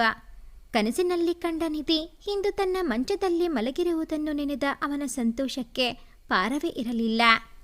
ಸತ್ಯ ಇಷ್ಟೊಂದು ಬದಲಾಗಿದ್ದಾಳೆ, ನನಗೆ ಅಷ್ಟೇ ಸಾಕು. ನಾವಿಬ್ಬರೂ ಜೀವನದಲ್ಲಿ ಹೀಗೆ ಒಂದಾಗಿರುವಂತೆ ಆಶೀರ್ವದಿಸು ಎಂದು ಮನದಲ್ಲೇ ಸಾವಿರ ಸಲ ದೇವರಿಗೆ ಧನ್ಯವಾದ ತಿಳಿಸಿದನು. ಹೀಗೆ ಯೋಚಿಸುತ್ತಿದ್ದವನ ಮೈಮೇಲೆ ಪಲ್ಲವಿ ಕೈ ಇಟ್ಟಳು. ಏರುಪೇರಾಗುತ್ತಿದ್ದ ಅವನ ಹೃದಯದ ಬಡಿತವನ್ನು ಒಂದು ತಹಬದಿಗೆ ತಂದುಕೊಂಡು ಅತ್ತ ತಿರುಗಿ ನೋಡಿದನು. ಪಲ್ಲವಿ ಅವನ ಪಕ್ಕ ಅತೀ ಸಮೀಪದಲ್ಲಿ ಮಲಗಿ ಅವನ ಬೆನ್ನ ಮೇಲೆ ತನ್ನ ಕೈ ಇಟ್ಟಿದ್ದಳು. ಪಲ್ಲು, ನೀನಾ ಎಂದನು ತೊದಲುತ್ತಾ. ಹೌದು, ನಾನೇ. ಯಾಕೆ, ನಿಮ್ಮ ಹತ್ರ ಬರಬಾರದಾ ಎಂದಳು ತುಟಿ ಅಂಚಿನಲ್ಲೇ ನಗುತ್ತಾ. ಅದು ನೀನು ಹೀಗೆ ಯಾಕೆ ಬಿಡಿಯಾಗಿ ಕೇಳಿದನು. ನಿಮಗೆ ಗೊತ್ತಿಲ್ವಾ, ಗಂಡ ಹೆಂಡತಿ ಅಂದರೆ ಹೀಗೆ ಇರುತ್ತಾರೆ ತಾನೇ, ನೀವು ನನ್ನ ಗಂಡ ತಾನೇ ಎಂದಳು ಎದ್ದು ಕುಳಿತುಕೊಳ್ಳುತ್ತಾ. ಅದು ಆಗಲ್ಲ ಪಲ್ಲು, ನೀನು ನನ್ನ ಹತ್ತಿರ ಹೀಗೆ ಮತ್ತೆ ತಡವರಿಸಿದನು. ಅದು ಇಲ್ಲ, ಇದು ಇಲ್ಲ, ನಾನು ನಿಮ್ಮ ಹೆಂಡತಿ, ನೀವು ನನ್ನ ಗಂಡ, ಇನ್ಮೇಲೆ ನಾವು ಹೀಗೆ ಇರೋಣ ಆಯ್ತಾ ಎಂದಳು ಅವನ ಮೇಲಿನ ತನ್ನ ಹಿಡಿತವನ್ನು ಇನ್ನೂ ಬಿಗಿಗೊಳಿಸುತ್ತಾ. ನೀನು ಎಷ್ಟೊಂದು ಬದಲಾಗಿದ್ದೀಯಾ ಅಂದರೆ ನನಗೆ ನಂಬೋಕೆ ಆಗ್ತಿಲ್ಲ ಪಲ್ಲು, ನನಗಂತೂ ಎಲ್ಲ ಕನಸಿನಲ್ಲಿ ನಡೆದಂತೆ ಭಾಸವಾಗುತ್ತಿದೆ ಎಂದನು ನಿಖಿಲ್. ನನಗೆ ಗೊತ್ತು, ನಾನು ನಿಮಗೆ ಎಷ್ಟೊಂದು ನೋವು ಮಾಡಿದ್ದೇನೆ ಎಂದು, ಇದನ್ನೆಲ್ಲ ನಿಮಗೆ ನಂಬಲು ಸಾಧ್ಯವಾಗುತ್ತಿಲ್ಲ ಎಂದು. ಆದರೆ ನಾನು ನಾಟಕವಾಡುತ್ತಿಲ್ಲ, ಇದೆಲ್ಲ ನಿಜ. ನಾನು ಮನಸ್ಫೂರ್ತಿಯಾಗಿ ನಿಮ್ಮನ್ನು ಗಂಡ ಎಂದು ಒಪ್ಪಿಕೊಂಡಿದ್ದೀನಿ. ನನ್ನ ತಪ್ಪಿನ ಅರಿವು ನನಗಾಗಿದೆ. ನಾನೇ ಅವತ್ತು ಹೇಳಿದ್ದೆ, ನಾನು ಆಕಾಶ, ನೀವು ಭೂಮಿ, ನಾವಿಬ್ಬರೂ ಯಾವತ್ತಿಗೂ ಒಂದಾಗಲು ಸಾಧ್ಯವಿಲ್ಲ ಎಂದು. ಆದರೆ ಆಕಾಶ ಭೂಮಿ ಬೇರೆ ಬೇರೆಯಾದರೂ ದೂರದಿಂದೆಲ್ಲೋ ಕೂಡಿಕೊಂಡಂತೆ ಕಾಣುತ್ತದೆ ಅಲ್ಲವೇ? ಅದಕ್ಕೆ ಕ್ಷಿತಿಜ ಎನ್ನುತ್ತಾರೆ. ನಾವಾಗಿ ಇಷ್ಟು ದಿನ ದೂರವಿದ್ದವರು ಈಗ ಒಂದಾಗುತ್ತಿದ್ದೇವೆ. ನಾನು ನಿಮ್ಮ ಗೆಳತಿಯಲ್ಲ ಎಂದು ಅಂದುಕೊಂಡಿದ್ದೆ. ಈ ದಿನ ಹೇಳುತ್ತಿದ್ದೇನೆ, ನಾನು ನಿಮ್ಮ ಜೀವದ ಗೆಳತಿ, ನೀವು ನನ್ನ ಜೀವದ ಗೆಳೆಯ. ಇನ್ನು ಮುಂದೆ ಇಬ್ಬರು ಒಂದಾಗಿರೋಣ. ನನಗೆ ನಿಮ್ಮನ್ನು ಬಿಟ್ಟು ಬದುಕಲು ಸಾಧ್ಯವಿಲ್ಲ. ನಿಮ್ಮ ಪ್ರೀತಿಯ ಆಳ ನನಗೆ ಅರ್ಥವಾಗಿದೆ. ದಯವಿಟ್ಟು ನನ್ನನ್ನು ನಿಮ್ಮ ಹೆಂಡತಿಯಾಗಿ ಸ್ವೀಕರಿಸುತ್ತೀರಾ ಎಂದಳು ಅಳುಮುಖ ಮಾಡಿಕೊಂಡು. ನಿಖಿಲ್ ಅವಳ ಮುಖವನ್ನು ಬೊಗಸೆಯಲ್ಲಿ ಹಿಡಿದು ಅವಳ ಹಣೆಗೆ ತುಂಬ ಪ್ರೀತಿಯಿಂದ ಒಂದು ಮುತ್ತನ್ನಿಟ್ಟು, ಈ ನಿಖಿಲ್ ಯಾವತ್ತಿಗೂ ನಿನ್ನವನೇ. ಈ ದಿನಕ್ಕಾಗಿ ನಾನು ಎಷ್ಟು ದಿನದಿಂದ ಕಾಯುತ್ತಿದ್ದೆ ಗೊತ್ತಾ. ಐ ಲವ್ ಯು ಪಲ್ಲು ಎಂದು ತನ್ನ ಕೈ ಚಾಚಿದನು. ಅವಳು ಅವನ ತೋಳತಕ್ಕೆಯೊಳಗೆ ಸೇರಿಕೊಂಡು ಅವನ ಎದೆಯ ಮೇಲೆ ತಲೆ ಇಟ್ಟು, I love you Nikhil, I love you so much ಎಂದು ಅವನ ಕೆನ್ನೆಗೆ ತುಟಿಯೂರಿದಳು. ಅವರಿಬ್ಬರ ಬಾಂಧವ್ಯ ನೋಡಿ ಬೆಳದಿಂಗಳ ಚಂದ್ರಮ ತನ್ನ ತಂಪಾದ ಬೆಳದಿಂಗಳನ್ನು ಚೆಲ್ಲಿ ನಗುತ್ತಾ ಅವರಿಬ್ಬರಿಗೂ ಏಕಾಂತ ಮಾಡಿಕೊಟ್ಟು ಮೋಡಗಳ ಮರೆಯಲ್ಲಿ ಮರೆಯಾದನು. ಈ ಒಂದು ಕತೆ ನಿಮಗೆ ಇಷ್ಟ ಆಗಿದ್ದಲ್ಲಿ ಪ್ಲೀಸ್ ಲೈಕ್ ಮಾಡಿ, ಶೇರ್ ಮಾಡಿ, ಹಾಗೆಯೇ ಕಾಮೆಂಟ್ ಮಾಡೋದನ್ನು ಮರಿಬೇಡಿ. ಹಾಗೆಯೇ ಇನ್ನೂ ಯಾರೆಲ್ಲ ಈ ಚಾನಲ್ಗೆ ಸಬ್ಸ್ಕ್ರೈಬ್ ಆಗಿಲ್ಲ, ದಯವಿಟ್ಟು ಈ ಕೂಡಲೇ ಸಬ್ಸ್ಕ್ರೈಬ್ ಆಗಿ. Thanks for watching this video.